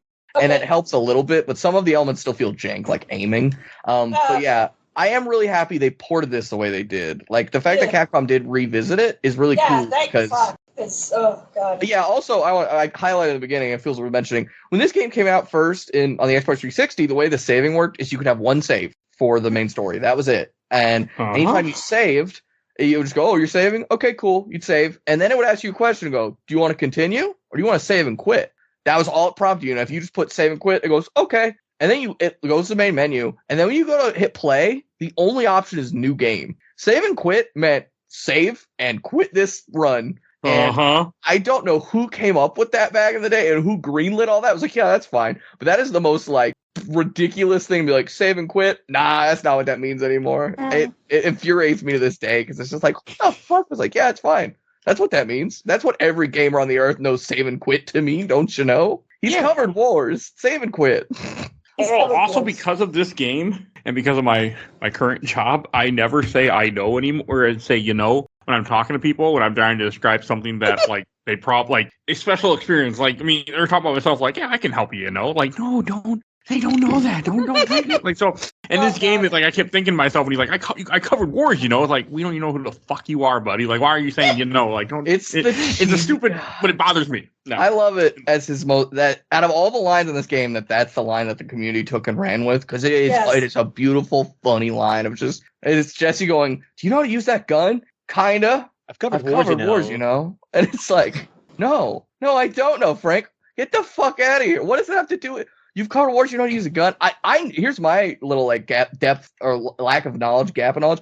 I never took that as he went to wars and therefore had to have a gun. That makes so much more sense. I was just like, oh, he's covered wars. He's researched guns? Yeah, sure. That makes so much more sense as he was a photojournalist in a war scene. I'm like, oh yeah, 2006. Yeah, that does make sense. I mean, when you say it should be something like I could go to Milk. I cover podcasts, like of course like she's been on the show with me, like. But I don't go to a stranger and go, I cover podcasts, Like, Like, who are you? What do you mean, Like, I don't know. What? I had in my current job, I have people say that to me sometimes, like, oh, they get, when I'm asking questions, and they'll go, and I'm like, no, I don't know. That's why we're talking. Like, I've never met you before. No. Like, and I think about that every day in real life. Like, I never try to say anymore because it bothers, unless it's someone that I know I'm talking to, it knows me. Yeah. I don't say it to strangers. To be fair, I think that was the whole point of his character anyways, is that he's like, I'm here to cover whatever's going on here. I'm Frank West. Who? Frank West. I've covered wars. Who? I think that's why he's like, I've covered wars, It's like, you should know who I am. So the intro cutscene, I think, does an amazing job of establishing a lot of things about Frank, because basically you have this hotshot pilot who's named Ed, who you only see like for 2 or 3 cutscenes, and Frank and him clearly have some sort of relationship, but it's not a big one. He's like, hey, buddy, why are you coming to town? And Frank West is like, his name's Frank West. Remember that name. In 3 days, the whole world's going to know it. And it's like, he's so beautifully cocky. And then he's so lame the next minute, and he like doesn't recognize it. And for a B plot, he's just perfect. And they fuck it up so bad by taking all of his character elements, turning them up to 12, and making him as Capcom's writing does this, a fat stereotypical wash-up. They constantly comment about his weight. They're like, oh, you're just a washed-up old fat guy, Frank. Yeah, and it's like, gross for Capcom. Wow, not shocking at this rate. But 2, it's like, Frank West is just such a great, even though he's overconfident a little bit, he's just a everyman of like, yeah, I'm here to get the scoop, and I'm going to do my best while doing it. As I think someone said, everyone's really mean to Frank so much. Frank is just like, trying his best, and someone will be like, stop ogling girls, young man. He's like, I'm just taking a photo, dude. Like, there's zombies. I'm having a hard time. I'm also, one thing that I've always had a hard time believing in the opening of the game, that old white woman overthrew three grown-ass men. Chucks them. Sends them, like, across the room. And somehow manages to, like, rip open a door that they blocked. It is such bullshit for the plot of this game. Nope, not bullshit. It's fair, yeah. Wait, no, I got a real story for you, Joe. Since you brought it up, I can tell the story in the podcast. Okay, so my wife used to work at a memory care community. We'll just go with that. I can't say more than that. But and one time there was a woman who was in 90 who something happened and she scaled a brick wall. That was like 5 feet tall, brick wall. She scaled it. And when the cops came, they say, you know, who are we here to get? And she's like, they're like, oh no, they found, you know, they got her and they're talking to her and they're, you know, she calmed down, but just, you know, things happen when you have dementia. And they didn't believe and then my wife's like, yeah, she's 90. They're like, no, she's not. Like, she's like, yeah, she's 90. I can give you her birthday. Like, she's 90. And they didn't believe her. Adrenaline is a crazy thing. Yeah. So, like, I mean, and she just had a bad day and decided, you know what? And Tiff, my wife was like, I couldn't even climb that wall. And I've seen the wall, and I'm like, yeah, I don't, that would not have been easy to climb. This 90-year-old woman, right up the wall, like a fucking Spider-Man from the sound of the story. So, adrenaline, your dog's in danger, that's your baby, you're pushing these idiots out of the way. Yeah. Adrenaline is an intense thing. Like, it's, you won't believe it until you see it, and even then, probably still won't fucking believe it. And your baby's in danger. Yeah. I also love the layout of this game. It makes no goddamn sense. It feels like a pocket universe that, like, there's an exit out the front door, but there's a parking lot under the mall that has no exits, but the only way a car could get in is you'd have to go through all the walls to the center. And then also, as Joe pointed out for the first time, there are just tunnels leading up to a clock tower in the middle of the plaza that's surrounded by this mall. And I'm like, you go down there and it's like, oh, it's like, there's like pipes that implies like maybe it's a sewer line. It's so fucking weird. I love the layout of this thing. It's bananas that it's like, yeah, this is a world, and it's like, this is a video game. Don't you try to make me, this is nothing in a grand scheme of it all. Oh, also all they needed was references. A tunnel by the parking lot, or like something that's blocked off because of one reason or another, and believable. Or like an exit to the parking structure that's like caved in. Carlito blew it up and was like, oh, I don't blew it out. Anything. Because I mean, the zombies wouldn't have been hard, or a gate that you can't open for some stupid reason. Aren't in the mall. When Frank first gets to the mall, there's zombies all over town. Town's completely like bubkiss. There's like barely any humans. It's all overrun. Then he gets into the mall. There's no zombies in the mall. It's like, oh, thank God, we somehow managed to keep them out. But this one front door falls right in the like second, third cutscene of the game, and then it's like, oh, now the mall's flooded. We did all we could. That was the only thing. Now it's over. And then it's like, what the fuck do you mean? And then eventually when the army comes in, clears it up, eventually they kill the zombies. You're like, oh, okay, cool. But then you find the helicopter crashed into the clock tower and opened a mysterious tunnel that's full of zombies, and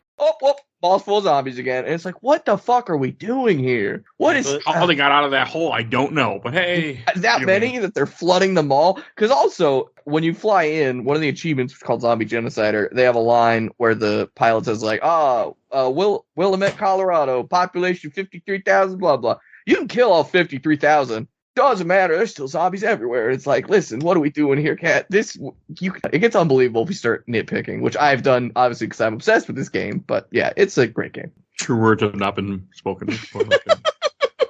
So one thing that I think is also going to be great, because obviously we're going to make Mike play all of these. Kyle, have you played the other ones by chance? I have not played 3. I didn't have an Xbox One when it came out, and I think it might be on PC as well. I just haven't gotten around to it. I played 4, and I really didn't like it. The gameplay felt too weird, and I don't know. It just felt really off. How did you feel about Frank West in 4? I am curious about that, because I do kind of fantastic. I didn't even get that far into 4, to be honest. Just like I just didn't like how it felt. Like, this feels weird. Like, I just yeah.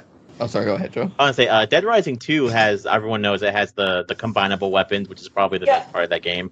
3 introduces drivables, and you might think, oh, so there's a big city and you'll be able to drive. Nope. There's like one block, and every block has like shit in front of it around the town. So you could probably drive like 30 feet before you end up just getting out of the car. You have to. Yeah, and being like, well, I built this for no reason. And then, thankfully, Mike, Dead Rising 4 won't have to be a Halloween episode because it's Christmas themed. Yeah, we get to do a Christmas episode.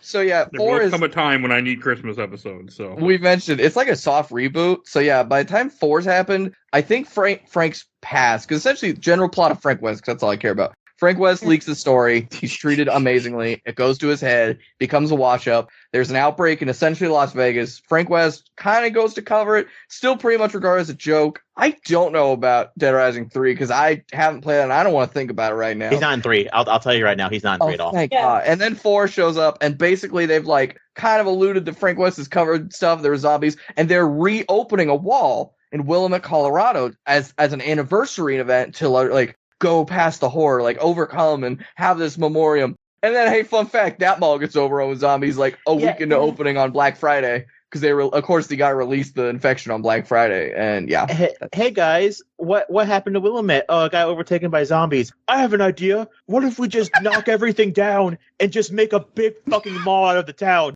That sounds like a great idea. Yeah, well, Oh shit! It happened again.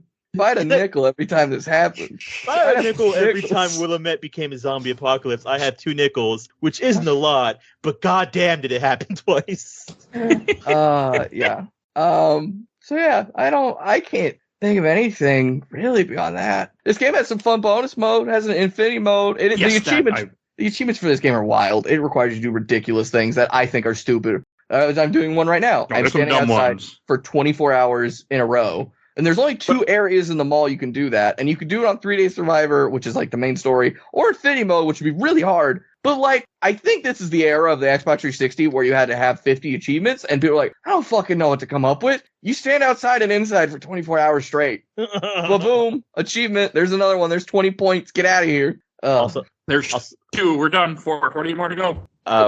We also never made the joke when I first played this. I played this also on 360. Did anybody have a fucking HD TV, or did you have to suffer? No. Not when I first played this. Pretty much all of my time with the Xbox 360 version, I had a CRT TV, Same. and it made it fucking impossible to read any shit. You could not read this game if you played it in the original way. I had the PS4 version. I did have a flat screen, a LED, and I could actually be like, oh yeah, I can actually read this. Cool. I'm playing on PC because I also have this game on PC because I've tripled it because I'm that fucking. I've I think bought it 4 or 5 times, and I have no shame. And yeah, on PC I can also read it as well. I'm like, oh cool, I can actually read stuff. This is nice.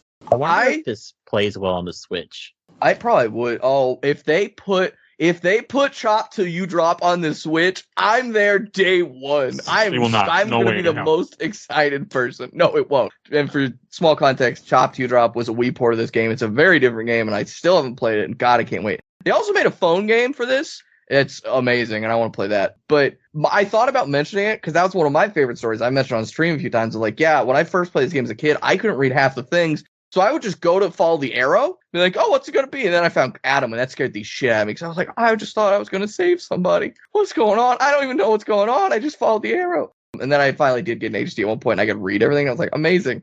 But I blame Microsoft for that. And it kind of reminds me of the Series S, Series X thing we're dealing with now, where it's like, I don't think you should have had to make that choice, Microsoft, but you did, and it's kind of fucking over other people who are like, well, I got the cheaper, easier option. They're like, that sucks. Deal with it. I don't know. Get out of here. I did want to play Chop Till You Drop, but it's almost a different game because the engine, the RE4 engine, and it's much more based on shooting, and you earn money from killing zombies. They had money in that game? Oh, I need to play this. Yeah, and you also have zombified animals that attack you. Like there's zombie dogs. Birds?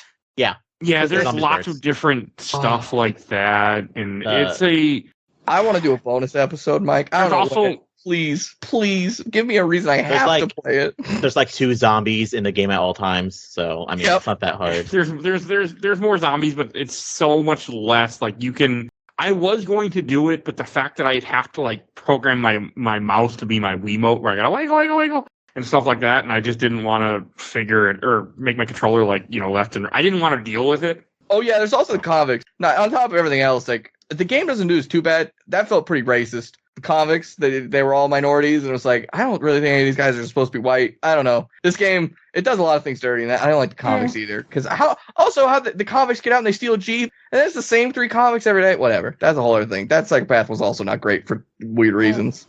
Yeah. My game glitched where that music never stopped. Every time I went outside, I heard that damn song. I'm like, how many times did you kill them already? Did you kill them? Yeah, they respawn twice on the first night if you kill them like immediately, and then they respawn typically once a day. I killed them immediately, and they didn't respawn again until the 3rd night, but the music never stopped playing. They're around, to be fair. They'll just get stuck on trees, which is hilarious. Oh, I looked for them. It's so annoying when it doesn't stop. Hey, my boy. Fun fact, hey, that the Z-Saber works yeah. wonders. Like, I didn't know to get him stuck in a tree till Milk did it, and the thing, I'd get him stuck in a tree, and I would just Z-Saber. I'm like, problem solved. fun fact, that song is probably the most song streamers and YouTubers get copyright strikes for. Oh, no. Apparently, that whoever owns the rights to that song is like, hey, you cut that shit out. Even though the music in this game's really weird, because I actually found the official soundtrack that Japan did a limited release at first, and then did like Is it just that one song? That's it.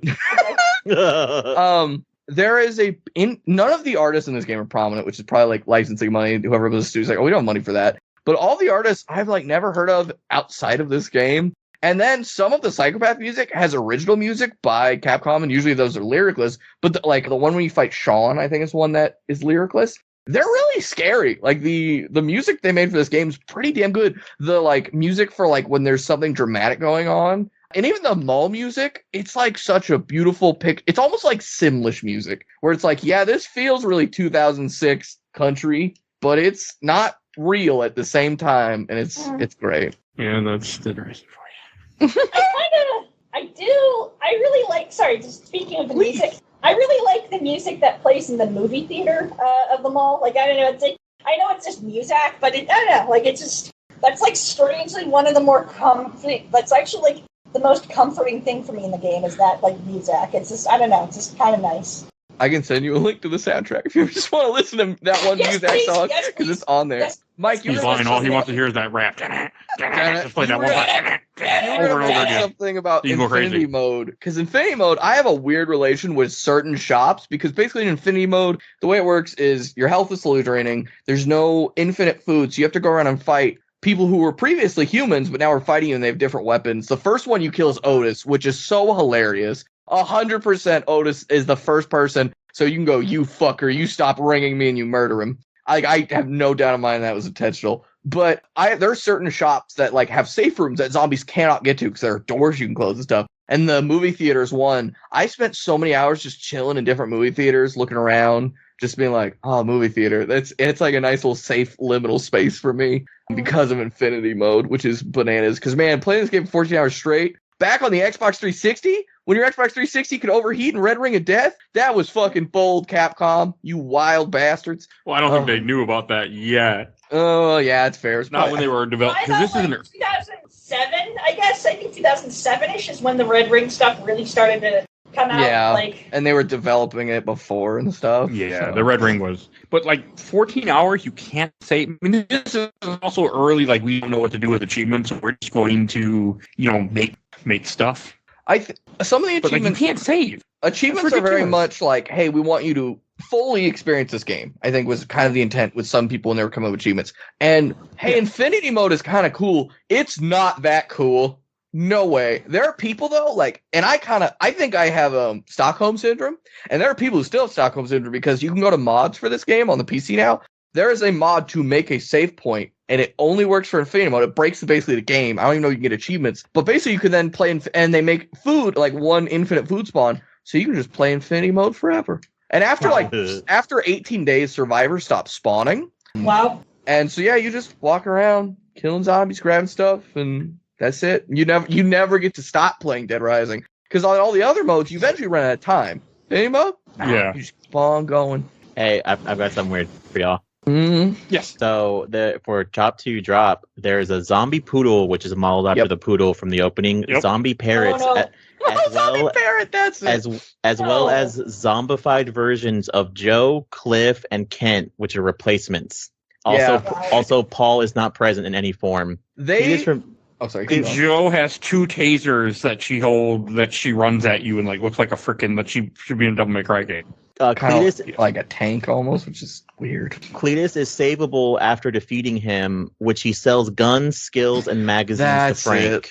Aside from the changes, all bosses are present and remain the same. Yeah, I need to play different enough that I don't really consider it a port. No, I don't either. I mean, it is a port, but it's like PS2 port sometimes, and like compared to like a PS2 port and a Nintendo DS port, like maybe on the wrong era, but they're different games. Also, there's a difficulty slide. There's a normal, easy, and hard mode.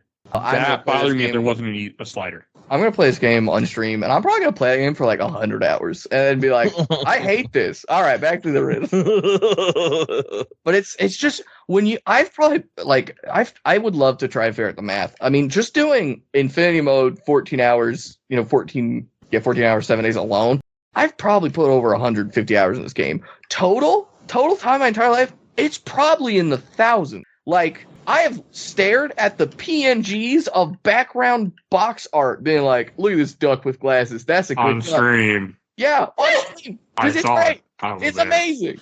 Yeah, I was there too. What else are you going to do? I've been here this long. That's why Chop to You Drop almost feels like a golden realm of like, oh, it's different. There's new things. Is it good? I don't care. I get to go talk to Cletus. What the fuck? There's many challenges. I know. There's like challenges where like the parking lot that leads to the parking garage is like just coned off so you can't leave. And then it's like, fight 5 atoms with these 4 crowbars. And I'm like, oh God, I want it so bad.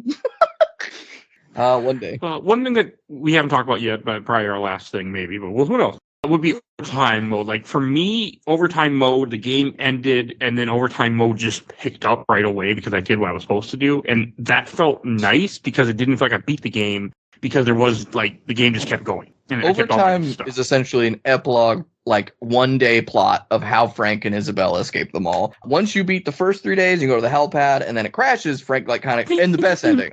I do like there's different endings, but yeah. But that's basically it. Once you beat the first 3 days, you get like a status completion screen. It runs over all your stuff. Overtime is its own thing that you can boot up separately, and I think you could even back then. And there's not really like strategy. It's just like it's almost like just pure story. There's no bonus like objectives. And instead of just fighting zombies, you're fighting a lot of SWAT, which also, a fun fact, those SWAT really suck to fight if you don't have an OP weapon. They take like 120 bullets from the machine guns to kill them. They're stupid hard. God, I didn't realize it was that like a lot. Yeah, the Mega Buster and the one shot. Yeah, the Mega Buster, the Z Saber, and the Chainsaw all kill them like instantly. Otherwise, they have a lot of health. Also, Frank's like basic attack. His melee attacks are a really cool element. Didn't have to be in this game, but they are. And that's something I've talked about that's neat. That's all. He has a double. I like that he learns other abilities throughout the game. Yeah, like, that is a cool thing.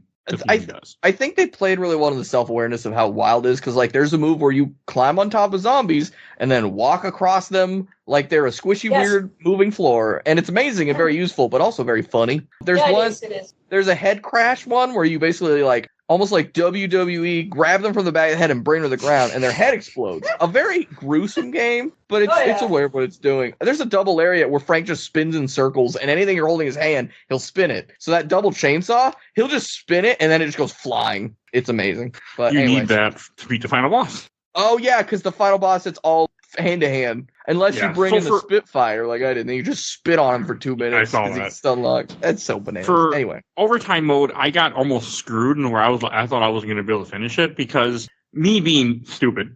This was a me thing. I should have looked it up, or easily could have done it. So I went there. I went down the base in the tunnels. I killed tons of zombies. I got 10 bees. I took the 10 bees. I came to her. I gave her all 10, not even thinking maybe I shouldn't give her all 10 right away and go pick up healing items. So I went in with no healing items. All of a sudden, boom, you're in the tunnel. I'm like, I don't like this.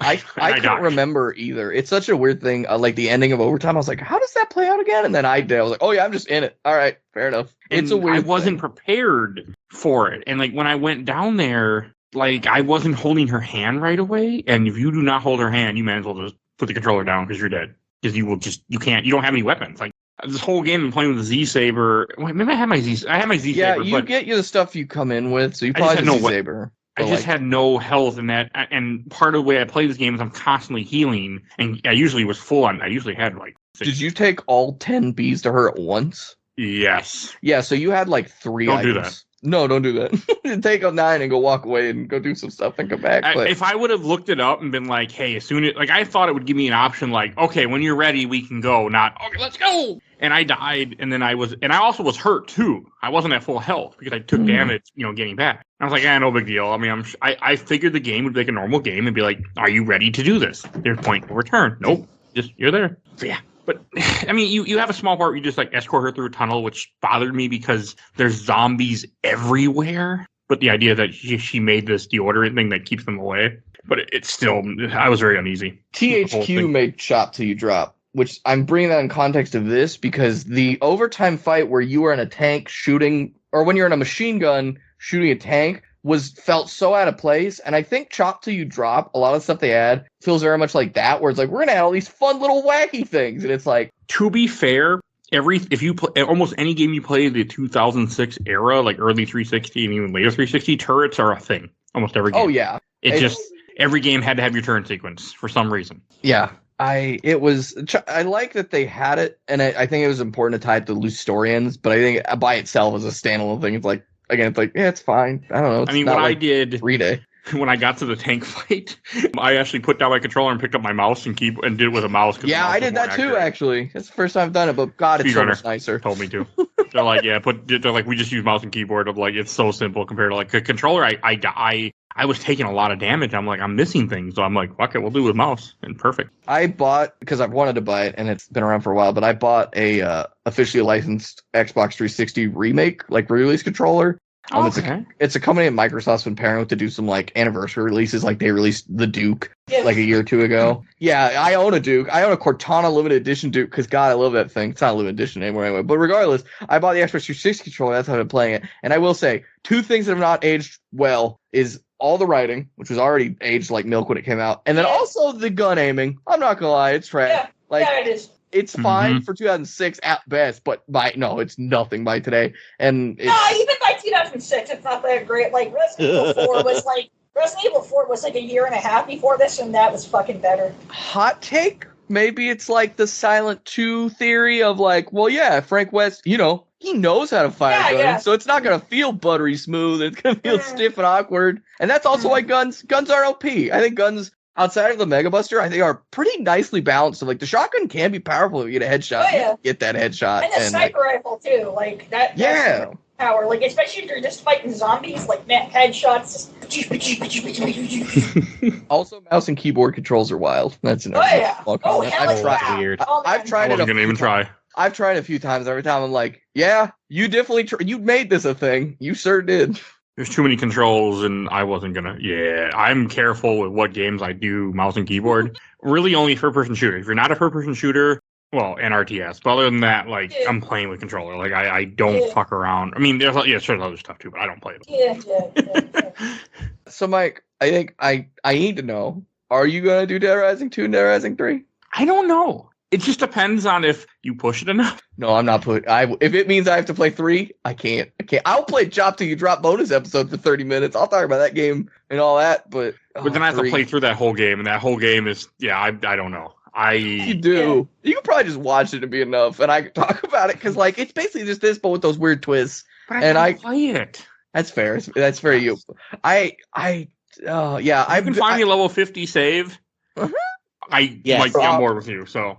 Oh, there's probably something somewhere. I'm sure there is, but I don't want to look for it. I looked it up. There, I use a modding website, but yeah, there's 50 level saves for all 3 of the games. Good, I'll need it for 2 when we do 2. Because 2 I probably will do just because it also depends how well this episode does, to be honest with you. 2, I think, is the only is the one everyone I think puts 1 and 2 together, undoubtedly. Yeah. Like they belong together. They're like sandwich, meat, butter. You get Chuck. Chuck is a father. Again, in terms of writing, Chuck as a father is probably one of the only good, like, you did great. He cares about his daughter a lot. He's a family man. His wife's dead. He's sad about it. Wow.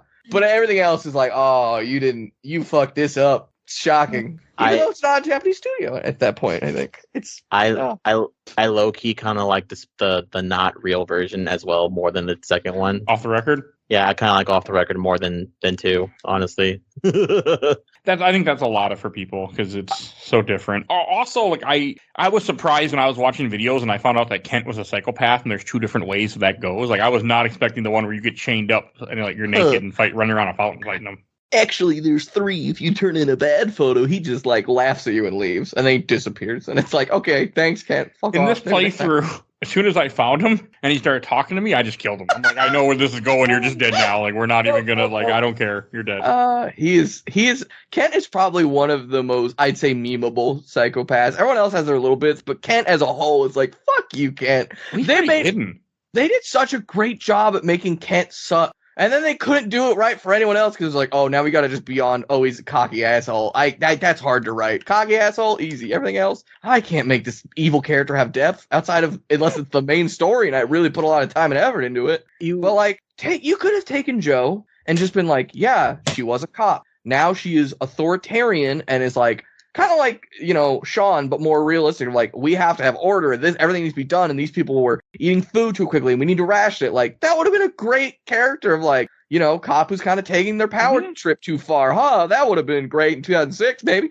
God forbid today. Anyway, not leaving that subject, but, fuck. It's just... And that's why, like, Dead Rising 2 does it even worse for them. And Dead Rising 3, the psychopaths are so... Like, there's just psychopaths that don't have cutscenes, if I remember correctly. And so it's like you just walk in, and it looks like, maybe a stereotypical, like, kung fu, older man who's now just fist fighting you. There's no context. And it's like, okay, what is this? Why? What's going on? This just feels like racist light. Diet racist. Better? I don't know. I hate it regardless. Okay. All right, and any last things we're gonna go out ready for questions, comments, or memories. All right. First from the I watched the entire Blood Super Replay. I got a few. From Sebastian Games. How does the tone of the game make you feel? Not great. It's great when it's great. It's horrible when it's bad. Yep. My comments exactly. Yeah. And from Danny Foster, he had the convict song that plays outside and says "Still slaps." Yeah, I'll play it for you guys, and then I'll be delisted or something. Yeah. Sorry. You're not. I heard it way too much every time I went outside. I was like, oh fucking A. And I know what you said, Milk, that they might have respawned. I looked for them. They can get stuck in the funniest little corners. I love it. I'll find them all the time and just be like, you little goofballs, get over here. They're just so stupid. I don't understand why they're a psychopath, but they're not a psychopath, and why they have to respawn all the time. Like, respawning was weird. I don't know what, like, plot makes obviously no banana sense, zero, unless they're meant to be different convicts. Even then, it's like, where are you guys even coming from? I didn't see a prison when I came in here. Whatever. This guy's gotta be. I don't know. They shouldn't have respawned because they have a cutscene that works with a woman and the old guy, and they killed the old guy and just left it at that. There's no one else like that. I don't know why. I guess they're just like, well, we don't know what to do with this giant empty park, so we'll just make them respawn. That's true. The park is pretty bland. Like, even with them, at least adds flavor. Like, oh no, they're back. I gotta focus a little bit rather than just, we're walking through. Hug the walls if I have people with me. And then from Blank England, friend of the show, in retrospect, how does this game hold up as one of the early representations of next-gen gameplay? I think it looks good for what it is. Like, showing what the 360 can do. Yeah. We're not going to even look at, like, other stuff, but, like, just what this game does, like, how many enemies you can put on the screen, how much stuff you, like, I think it's a good example of it. And I think it's such a funny discussion for mods. Like, if you go to mods, people are always like, how can I get more zombies on screen? And people are like, that's not a thing. The engine, I don't know if it can handle it. If it can, your system can. Like, that's just not what was available back then. And I think that's something they always kept trying to push the limit of in later games. And I don't think it ever was, like, impressive. It was like, oh, look at all these zombies. I think it was this game. It was. That was it. Yeah, but anything else was like, okay, there's more zombies? Cool. Like, we get it. There's better hardware. It's fine. I have a weird question real quick. Are the zombies supposed to be more aggressive at night? They are, yeah. Yep. Okay, because I feel like on the PC version, they're just always aggressive. Like, I never notice a difference during the night or the day. It's about how much they aggro to you. They have more health at night, too, which is something that makes really sense. Processed this run. There's, like, a few key, like, small differences, but yeah, I think, especially just moment to moment, unless you're, like, really looking at, like, even how they path, it's easy to miss. I mean, they annoyed me a lot more. I can definitely say that. Oh yeah. Also, it's a small detail. It's all being done through wasps. I don't know. That's a thing. But they put worms in your mouth too, because one that's thing like a parasite that it spawned. So like, yeah. One thing that we kind of touch upon, but not a lot. You can miss a lot of the story if you also don't fight a lot of the psychopaths and stuff like that too. Yeah, I think there's small element. Doesn't I was say because I think you talked about in your stream, Milk. Didn't you say something about like Isabella said something about like survivors being bitten? Because there's a bunch of survivors you find that get bit and they're like, no, I'm okay. There's one who's confirmed bitten, which is the last survivor you can rescue. Is not just like a random one. And her whole thing is like, oh yeah, I've been bitten. I know how this shit goes. I'm not coming with you unless you tell her, oh, I have a person who knows about it. There's one or two other where it's kind of vague. There's a man who has like a really gnarly neck injury, and I have no idea what they're trying to do with that. I'm like, is that a zombie bite? It says he seems injured and he seems hurt and confused, and then he seems kind of like when you talk to him, he's like stuttering a lot and he's not really there. And it's unclear what that's about. But I don't think outside of her, and then like, Jesse, the protagonist, and like Brad, and Carlito. There's not really anyone else who's confirmed, and Barnaby. All the main cast, damn, they like all get fucked up except Isabel and Frank. Sorry, I think it's implied that Jesse gets bit by the doctor. Dr. whenever- Barnaby, Yes. yeah. 'Cause Yeah. when you talk to Isabella after, she goes, "There's some wounds, but I can't identify if they're bite marks," and it's like, haha, they were. Because they won't let her check. Oh, okay, I missed that part, which kind of Yeah, makes sense with the animation. She even says, like, if they let me check, I can find out, but they don't trust her, obviously. Yeah. Which makes sense. But yeah, it's different for every person, which kind of comes into play into a little bit with like some plot stuff, but it's very minor because basically then a company's like, oh, hey, all these people are infected. We got the deal for you, but it's hundreds of dollars a day. And it's like, well, shit. Why does that sound accurate? Yeah, see, again, Dead Rising 1 and Dead Rising 2, overall themes, pretty neat stuff you're trying to tackle. I don't even know if you do it well, but then anything that's not like a main theme that you tackle is bad. Shouldn't have done it. Oh, right, from Bernard Anelson. Sorry if I pronounced that wrong, sir. I love this game so much. One of the early 360 gems. It's a shame the franchise died with 4. Maybe. Yeah, I was like, oh, I think that was It is for some people. From Dylan Anderson. Is this game a roguelite? I feel like it's designed for you to die over and over since you keep your level progress and moves. That is honestly fascinating. I would love that. No. It's kind of just based on, I wouldn't say It's roguelite, but not. it's just the idea to be that, I think to help, like, okay, you die so you don't just throw the game off and you, like, go back to it. Yeah, it's not a roguelite. I think the concept's interesting. There's a mod that actually randomizes weapon spawns, and I've Okay. tried to get it to work. It's really interesting because then you'll just get like OP weapons and stuff. But there's some really interesting mods in the modern day that tweak some of the gameplay elements, but like a roguelike of this fashion, I think that'd be really neat. I'd play the it. concept. Yeah. From Zach, friend of the show. I remember seeing a friend play it around the time it came out. I ended up getting it at some point after I got a 360, probably 2009 or 10. I didn't like the time limit despite it having replayability. I did like mowing zombies down with a lawnmower and stuff. The weapon animations hard. are something we talked about because I think a lot of us, especially for this run, didn't really go into it. There is some really creative stuff they've done,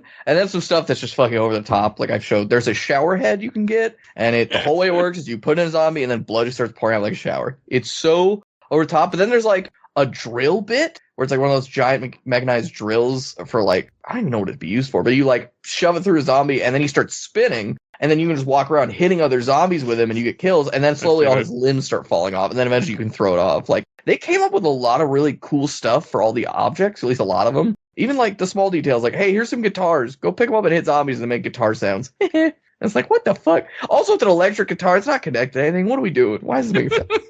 Anyway. Yeah, one of the nice things that I do like about, I think it's in 2, you can actually like attach drills to the bucket and then just slam them on zombies' heads. That's a pretty fun thing. There's some really cool combos in 2, even though I have my gripes about that system. All right, from Brian Findley.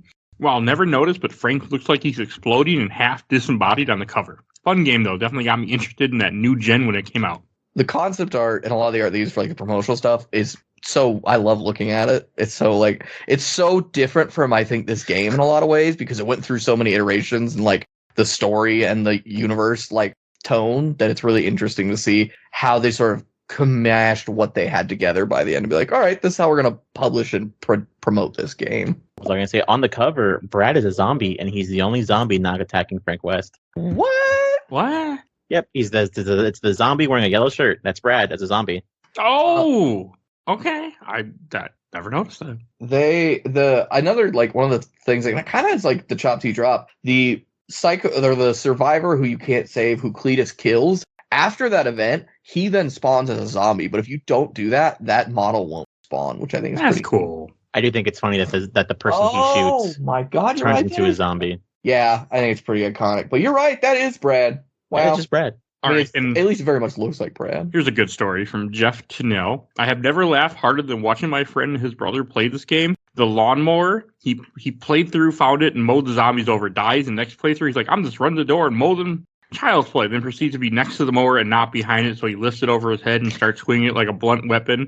All he wants to do is put it down, but the inputs weren't happening fast enough, so he's trashing zombies, getting bitten, and picking it back up for what seemed like an eternity before he finally gets swarmed and dies. Stares blankly at the TV, and I swear I couldn't breathe. I almost peed. The bravado, the arrogance, the frustration, noises, the failure, and that disappointed look on his face makes my sides hurt thinking about it. And there's more to this. He said, part 2 is that my friend's brother trying to score a ton of PP with a United couple picture. If you played, you know. Gets to the roof, escorts the lady, backs up and says, "Oh yeah, this is the perfect position. Let's go." Pulls up the camera and hits the throw button instead of the take picture button. Throws a fucking bookcase at the couple, almost killing both of them.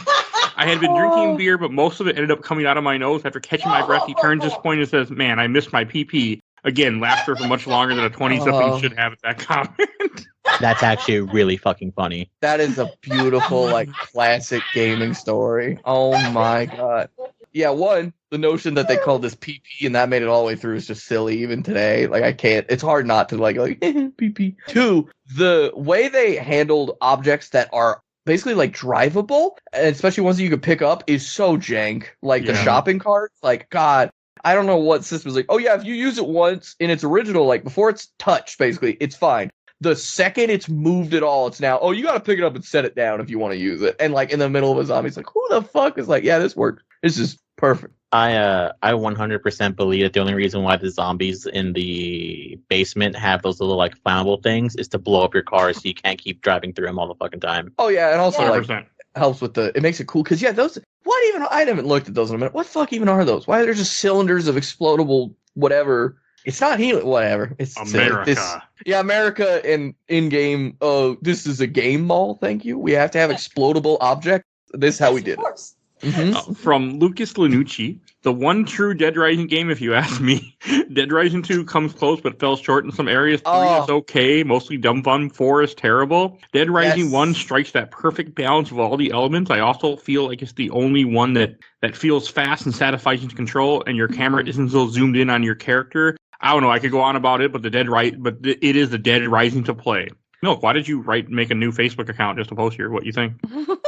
Yeah, it's all right. I want to make sure there was enough of that mentality. I love hearing that. It makes me happy. It's like, yeah, there are, I think, a lot of people who felt that way about 2 and the other ones, and I'm glad that one of them was in there in your little fan base. We can all relate to. From Devin Lake, I remember that Dead Rising was the game that finally convinced me to get a high-definition TV. I still had a CRT TV at the time, and this made the text in the game impossible to read. Fuck, I'm old. We all are, sir. So real. We all are. Oh. All right. And from the Giant Bomb group, let's see, from Stephen Kess. It sure is a series that the middle games are some of my favorites ever, but 1 and 4 aren't that great despite some strong qualities. Huh. That's a strong opinion. Okay. Yeah. Oh, holy shit. From Alex Wilkie, this was the game that made me want an Xbox 360. All I needed to know was Capcom and zombies. The most striking memory is how little all the text was on a decently sized CRT. From Thomas Williams, that tiny ass font. I think it's just funny that multiple people in the same group were just like, fuck this text. I think it's definitely an age thing of like, just if you played this game when it first came out and it wasn't like, it's really hard not to remember that because Xbox 360 was still like, yeah, it's fine, dude. Just play in that red, yellow, and white cord. Don't worry about it. Hey, it is fine as long as you're not playing Dead Rising. As long as you don't want to read things and half of the games, especially as it went on and on. All right. And from Ryan Williams Wogan. Dead Rising was the reason I bought a 360, my whole ass $8 an hour Tim Hortons paycheck when I was 17. Oh, God. I must be Canadian, sir, because we had a Tim Hortons at the Mall of America, not 2006, but it's gone now. I hear Tim Hortons amazing. Is that true, Kyle? Tim Hortons is garbage. It's gone down. It's gone down in quality over the past 2 decades. Like, it's basically just like McDonald's now, and it sucks. Actually, I'm sorry, McDonald's is better than Tim Hortons. Like, Jesus especially Christ. like even in like their coffee. Like the Tim Hortons coffee, it's gone down so much. It's, oh God, the quality. Now I have my question to ask all the Canadians that come on here. Tim Hortons feelings, and I'm going, what the fuck? No, it's awful. You're like, yep. So I thought, all right, we can keep moving. From Dave Heen. Love this game. Finished 1 to 3 multiple times on PC with some Wiimote support, of course. Still fun as all get out. With Wiimote support. Interesting. Wow. I don't know what that is. Well, I mean, I think it's either W-E, not W-I-I. Wiimote. Maybe. Oh, I think we like a few mods. Because, yeah. Okay. I think there are definitely some mods, probably for all of them, that could tweak some things to things you can fix. There's things like writing you can't fix. From LC Williams, this is an all-time favorite that led to me eventually pick up Dead Rising 2 off the record and Dead Rising 4. The concept of basically getting to play Dawn of the Dead was insanely awesome. The timer was always against me too, so I would often just go into 72-hour mode. I could deal with weapon damage. I just wish the control scheme wasn't so clunky. Mm-hmm. You're not wrong. He says to me at least, but it's clunky. Yeah, I get it.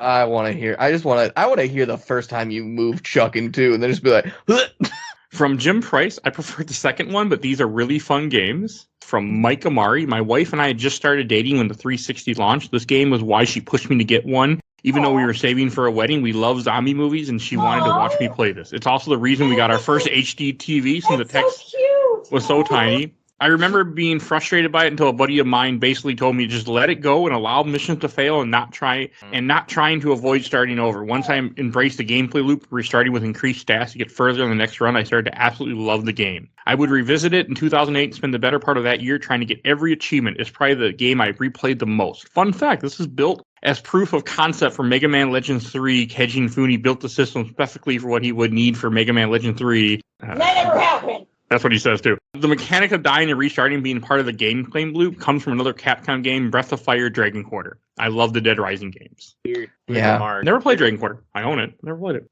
Weird remark, and I know Milk knows. Kyle, Mike, Yeah. did y'all know that Frank's West watch is Mega Man brand? I didn't. I was just reflecting on that. The Capcom references are beautiful in this game. When you pick up his watch to look at it, it's just brand Mega Man. Yeah, Mega Man, and then it's like diamond underneath. I want a Mega Man branded watch. They sell that. They sold that watch like a decade ago. Yeah. It was like $300, I think. It was an actual custom watch. Like it was a pretty penny. One of the main $300 restaurants. is not a lot for a watch, by the way. One of the main restaurants or like shops they have in this game, and it, for again, like they have a survivor in it. I think just so because when you go in, it'll pop the shop name up at the bottom, and you can also read it on the map. And they have like all these little things which is like text and dialogue that are buried. But anyway, one is just called Jill's Sandwiches, and also PP stickers isn't on every shop like face, but it's on that one. So it's like, please look at our other Capcom reference. We know you'll like it. And this was back in 2006 when I think it was less common, but I do appreciate a lot of the little like internal references and like memed it to death. Yeah, well, I still make fun of it, but it's great. So. Yeah, exactly. But even like the stuff at the movie theater, they have stuff that's like clearly Mega Man themed, and like they have like a Red Proto Man sort of stuff. But then they have like their own in-universe stuff, like Rat Man. I don't think is a thing anywhere. But seeing it feels very Capcom-y, like ridiculous goofiness, and I love the ability to like build the world in that way that they did in the environment. Okay. And from Chris Conturia, that game kicked my ass until I learned about the small chainsaw plus comic book combos. Basically infinite stamina for the chainsaw. It was a game changer. From Harry Hernandez, I loved the first two games. They were incredibly innovative back then. From Alex Van Randen, this is the best zombie game of all time. At least that's how I remember it. That's fair. From Joe Johnson, this game is also the game that led me to buy a 360. I hadn't owned any game system since the early PS2 days. From Nick Turner, Mike Amari has it right. To get the most out of this game, you need to embrace the loop of picking something new to try, letting shit slide, die, and start over stronger, which I could not do because I would not let it happen. From David Wright, I remember hating the combat controls, especially when using a gun. Me too. When I first picked up a gun, I was like, this is miserable. And I almost died fighting Carlito the first time. It's very OG RE4, RE5. Yes, but it's like you're playing as Leon and they're playing as Chris and RE5. Yeah. And they're running around shooting you as fast than you can even like pull out your gun. Like No. RE6. RE5 Crystal is stationary. Oh, sorry. It's been a while. It's been a long time. Right, from Kale McKee. I can't overstate how much I love this game. It was my first experience at any game doing multiple playthroughs to see everything. Spending time in forums to learn new secrets and strategies. Seeing that many zombies on screen felt so surreal. Learning every store in the mall like the back of my hand made it feel like such a fun playground to just run around in. Not sure why the first one hit so hard. I like the rest of them, but Dead Rising 1 might be one of my favorite gaming experiences. Same. All right, and from Mike Amari. So I'm looking through your backlog, and Spotify goes as far back as Mega Man 5, Mini 12. Is there anywhere I can find your older episodes? Podbean, sir. Everything is on Podbean, which I will be sending you a link to in this Facebook comment while I'm reading this. From Greg Dariano, there's nothing quite like it. To this day, I only really got around to after the re-releases and 60 frames per second is the way to play it. Fantastic. Oh, yeah. I forget about that. Like, I've played it so long like that, I forget that element sometimes. And, like, I think this game is, if you change it to 30, it's stuttery in a weird way that isn't accurate for how it was even back then, but it's rough. I didn't have any issues with the graphics or anything, or glitches or anything like that. This game, to my memory, especially you mentioned glitches, I think relative to the time, I think it was less common back then to have a game be really buggy, thankfully. But this game, I think it was pretty solid. I can't remember encountering any that was like, oh yeah, this one time I fell through the floor and blah blah blah. Okay. Oh, and I have a code to give away before we go on to our last segment. For Mononico. This is a Steam code. I do not know what Mononico is. I feel like we've talked about it at some point, though. All right, the code is 0KV2W2886MJ5PBZ. And that is a Steam code for Mononico. That's Monaco, right, Mike? Monaco, yes. Yeah, we talked about that last time I was on here. It's the game that's kind of like a top-down You're creating a time paradox. payday heist thing. But anyway, yeah, it's a really neat little indie game that has like amazing reviews. Definitely worth checking out. Yeah, it's weird. It's almost as you're talking about an episode that comes out in November. Like, we already did it. My God. That'd be weird. What? Yeah. Huh? I would never do things like that. No, I'm actually sorry. I said that wrong. I'm foretelling that it's going to happen because I am a future person. I just like I just love the joke of time paradox from Metal Gear Solid 3 when you kill Ocelot. They're like, you're creating a time paradox. God. That's what comes to my head every single time. It's funny, but then I think about Metal Gear Solid too much. My head starts getting woozy. It's like, well, that's too much. Don't even. I love that game. So, all right, and I think we should go to Shelf Stacker Box. And Kyle, why don't you go first?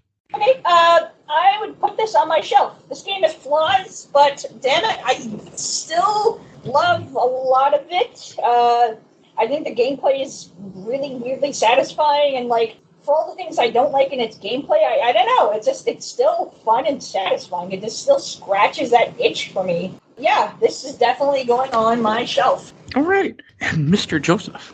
Yes, please call me Joe. I will also reference that forever.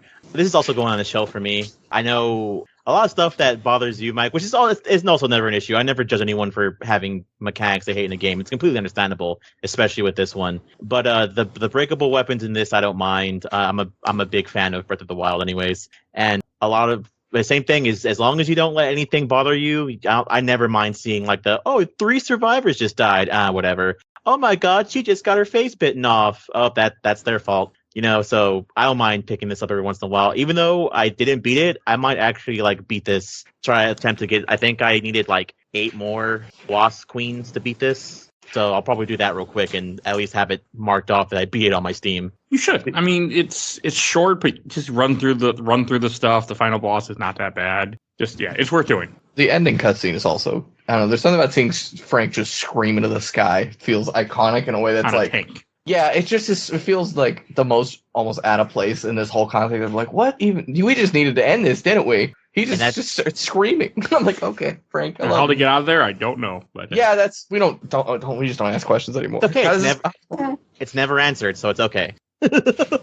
I guess they drove the tank out. It's very Sergeant Johnson Halo of like, Frank, how'd you get out of that quarry? And he'd be like, it's classified. Get out of here. and Milk, what about you?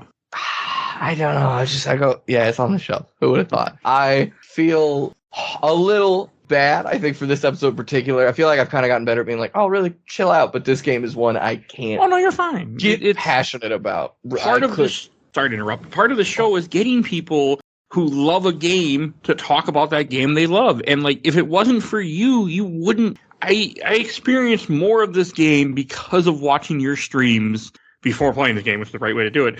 That I was able to get more invested and come at this game with a little bit less fear. Not less fear enough to start at level 1, but less fear to actually play the game and beat it. Me staring at Frank naked on a rooftop because I got abducted by cultists wearing nothing but a horse hat. I like that they don't take your hat, and I think it's because they register the hat as hair essentially. So it's we can't remove that. So it's just oh yeah, leave the horse hat. We're gonna execute him, cult style horse hat. But yeah, I would be on this podcast for important to make sure, everyone gets to talk. And I try, not to Mike Hogg, and it's a classic, podcast like faux pas. But this game, it's so hard. I love it so much. And I know it's not for everybody.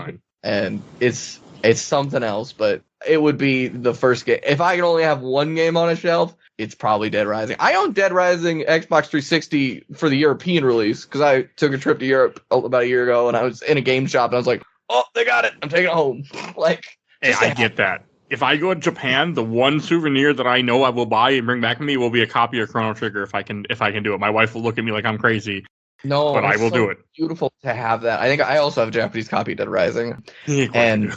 there's so many I think something that's hard as like little small soapbox. They have when a game comes out in Japan, especially back then, there's all these little like limited edition things like but it's easier to find in Japan than it would be here, but it's so hard. Like I would love to have the official album. I would love to have usually, or at least with games popping up, they release like a sort of like almost visual detailing book that has like a lot of bonus lore and like stuff on the sides and director commentary. This game does have one. I would love to have that, even though I can't read Japanese fully. But it's just You just gotta go find a book at the library. You pick up the book, and you're good to go. like having a hyper fixation about this game. It has a place in my heart that if I ever lost all my memory in this game, I don't think I'd feel like the same person anymore. So thank you, Mike, for unfortunately, unintentionally, me wearing you down to have this little place to just gush about this. Oh no, it's special. fine. It's I'll now never that do it's it again. it's really just like I've been opening up to letting people like putting more stuff on since I used to have more. I had co-hosts that were on every episode, and now it's just me that does the picks. I purposely try to put other people's stuff on, so that way it's not just games that I like or games that I want to play. I'm also surprised how many comments you got. Like I would not have guessed that many. So I hope this episode does well, just to like hear people Convince just me to play too. No, not that. Only because then I know what happens after, and that is the fate I don't want. That's the worst timeline, I think. But just talk about it. If you too wish to bully Mike into playing things, please join us on our Discord where we all tell Mike to play and watch stuff, and he goes, okay. Yeah, pretty much. And then he ends up on the show. There, you'll see a link in the show notes. I fixed it. But please join our Discord. Please join our Discord. I need more people to talk with. Please join our Discord and join Joe's Anime Corner, where you can hear my shit hot takes about anime. Hey, do you like Marvel Snap? Not as much as this guy on here. There's a whole subcategory on that Discord. You can go talk about that for just hours and hours. It's totally Nobody really posts about Marvel Snap in there. I only hope that, speaking of the Discord, everyone appreciated my christening of the Star Wars channel with the I'm sorry, but like anyone ever brings up Star Wars, I have to bring up the Arrested Development joke.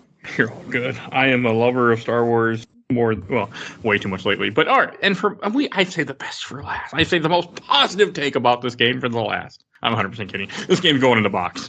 Whoa! So no surprise. I mean, this is not a bad game. But I never had a game take all the things that I don't like about a game, put them together, and make a game that is so not Mike before in my life. And I'm not gonna judge you, bud. I completely understand completely. When you said that list on the messenger, I was like, oh, okay, now this makes a lot of sense. Yeah, same.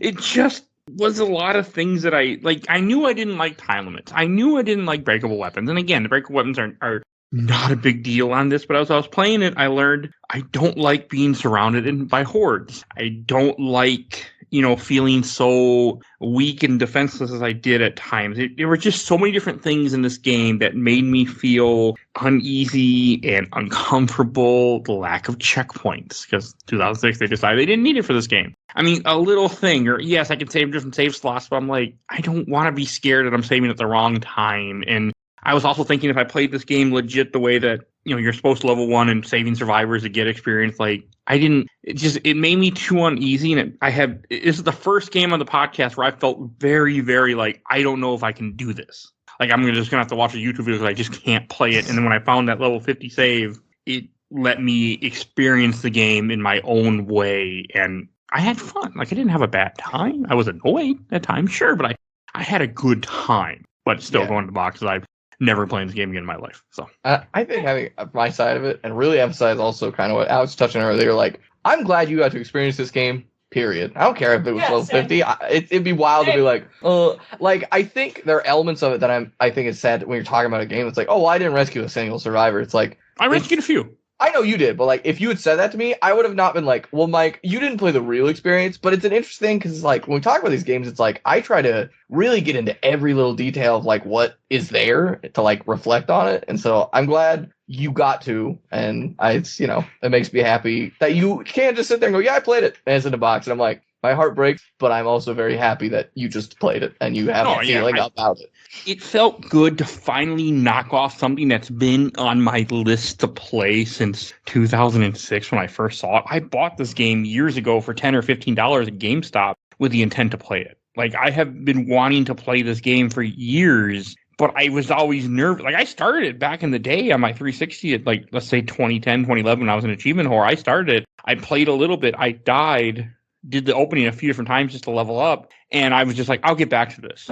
And I never did. I had no interest to it. The game just was too much for me because of the time limit, because of the fact that, like, you know, what if I forget to save? What if I'm getting caught up doing things and all of a sudden I lose 2 hours of gameplay?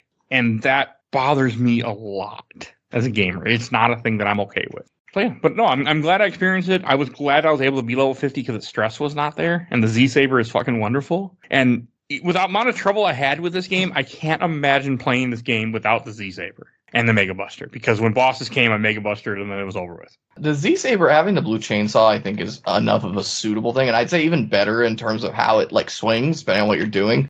Yeah, there's not really a great equivalent for a ranged weapon. Not even like the shotguns are fine, but as I found playing on this time, I actually killed 2 survivors because the spread was just so wide and it goes through certain objects that I killed them. But like, yeah, not having the Mega Buster is why it's like, if someone's like, oh, I kind of want to play this game, I'd be like, hey, if you got time and you like just like, let's do a podcast, go drive around the tunnels for just 3 days and get that gun. Because then the only reason I didn't do that is because the fear of having to stop, save, and go back to do it again, like, you know, every just save every so often. If I would have had save states and I could be like, okay, I'll make a couple runs, save state, and I wouldn't have been so scared. Because running through zombies, like, that's when I first started this game, I'm like, that is a terrifying event. And I saw those tunnels. You reminded me I should save, because I've been sitting on a rooftop for like a day and a half in game, and I was like, oh yeah, if my game just crashed, I'd have to run this again. Just let it idle. There's nothing quite like a torture. Last little comment of Infinity Mode when you're like, you know, oh, I need to play this game, get that achievement. If it's like, hey, your health's going to slowly dwindle at a speed that's really annoyingly slow to a point where it's like, oh, if you don't like come back in time, you could just die. And then it's like, you think that's you like it's totally valid. It's missing a few days and losing out. Imagine trying to get 70 Survivor and you're 6 days in and you die. And it's the Xbox 360 and you don't want it to overheat. It was horrifyingly brutal for a little teenage I saw my milk friend try to do the 5 day. He didn't care about the 7 day because he just wanted to save. You only get a pair of boxers, which is it's a Ghosts and Goblins reference, which is cool. But it's so stupid. It is, yeah. It's not worth it. Like, if you're already a 5 day, it's like, I think that's the point when you're like, hey, should I do this? And you're like, no, and it's like, cool, just leave it. Yeah, he never made it to 5 day. He just kept dying. It's surprisingly brutal because you don't have anything. You don't even have the sword. All you have, you can get a chainsaw from Adam on like the 2nd day, and then you can go get the books. But like, it's so brutal. It is really hard. Yeah, I saw it. I was watching I watched some videos before this just to kind of get me like to see what, because again, my original idea to play this game was to really just watch videos because I was just too scared to actually play it. Mm-hmm. And then I ended up playing it and beating it, but at least my way. But yeah, that's Dead Rising. All right. That's Dead Rising. And let's talk. And I should mention what we talk about next week. Next week, you can hear me talk about Fear 2. Is the next game on the show. We did Fear 1 last year, and now we're doing Fear 2 because I want to. Simple as that. That's it. That's all you need. That's enough. Yeah, So yeah, you can hear all about that next week here, Fear 2. And Milk, where can people find you at? Currently, for hopefully about like 3 more weeks, you could find me at Twitch. If you, for somehow, through my crazed Milk ramblings, want to hear more about this or any other game, Twitch/Space Milk Carton. So probably by the time you're hearing this, actually, it'll be switched to Space Milk Cutie. So don't even worry about that. Yeah, I'm Space Milk Cutie. I'm a little cute milk. Playing games, talk about, don't know what I'm doing next, but it might just be more Dead Rising if I feel up to it and just like want more of this in my veins, because I always do. All right. And Kyle, where can people find you at? Well, you can find me on Blue Sky at chibiufo.social.bluesky. You can find me there. I post just random musings on screen caps of things I'm watching and just random thoughts and my opinions on stuff. Just, all those sorts of little musings. And you can also find me on Twitter on at UFO_Canada.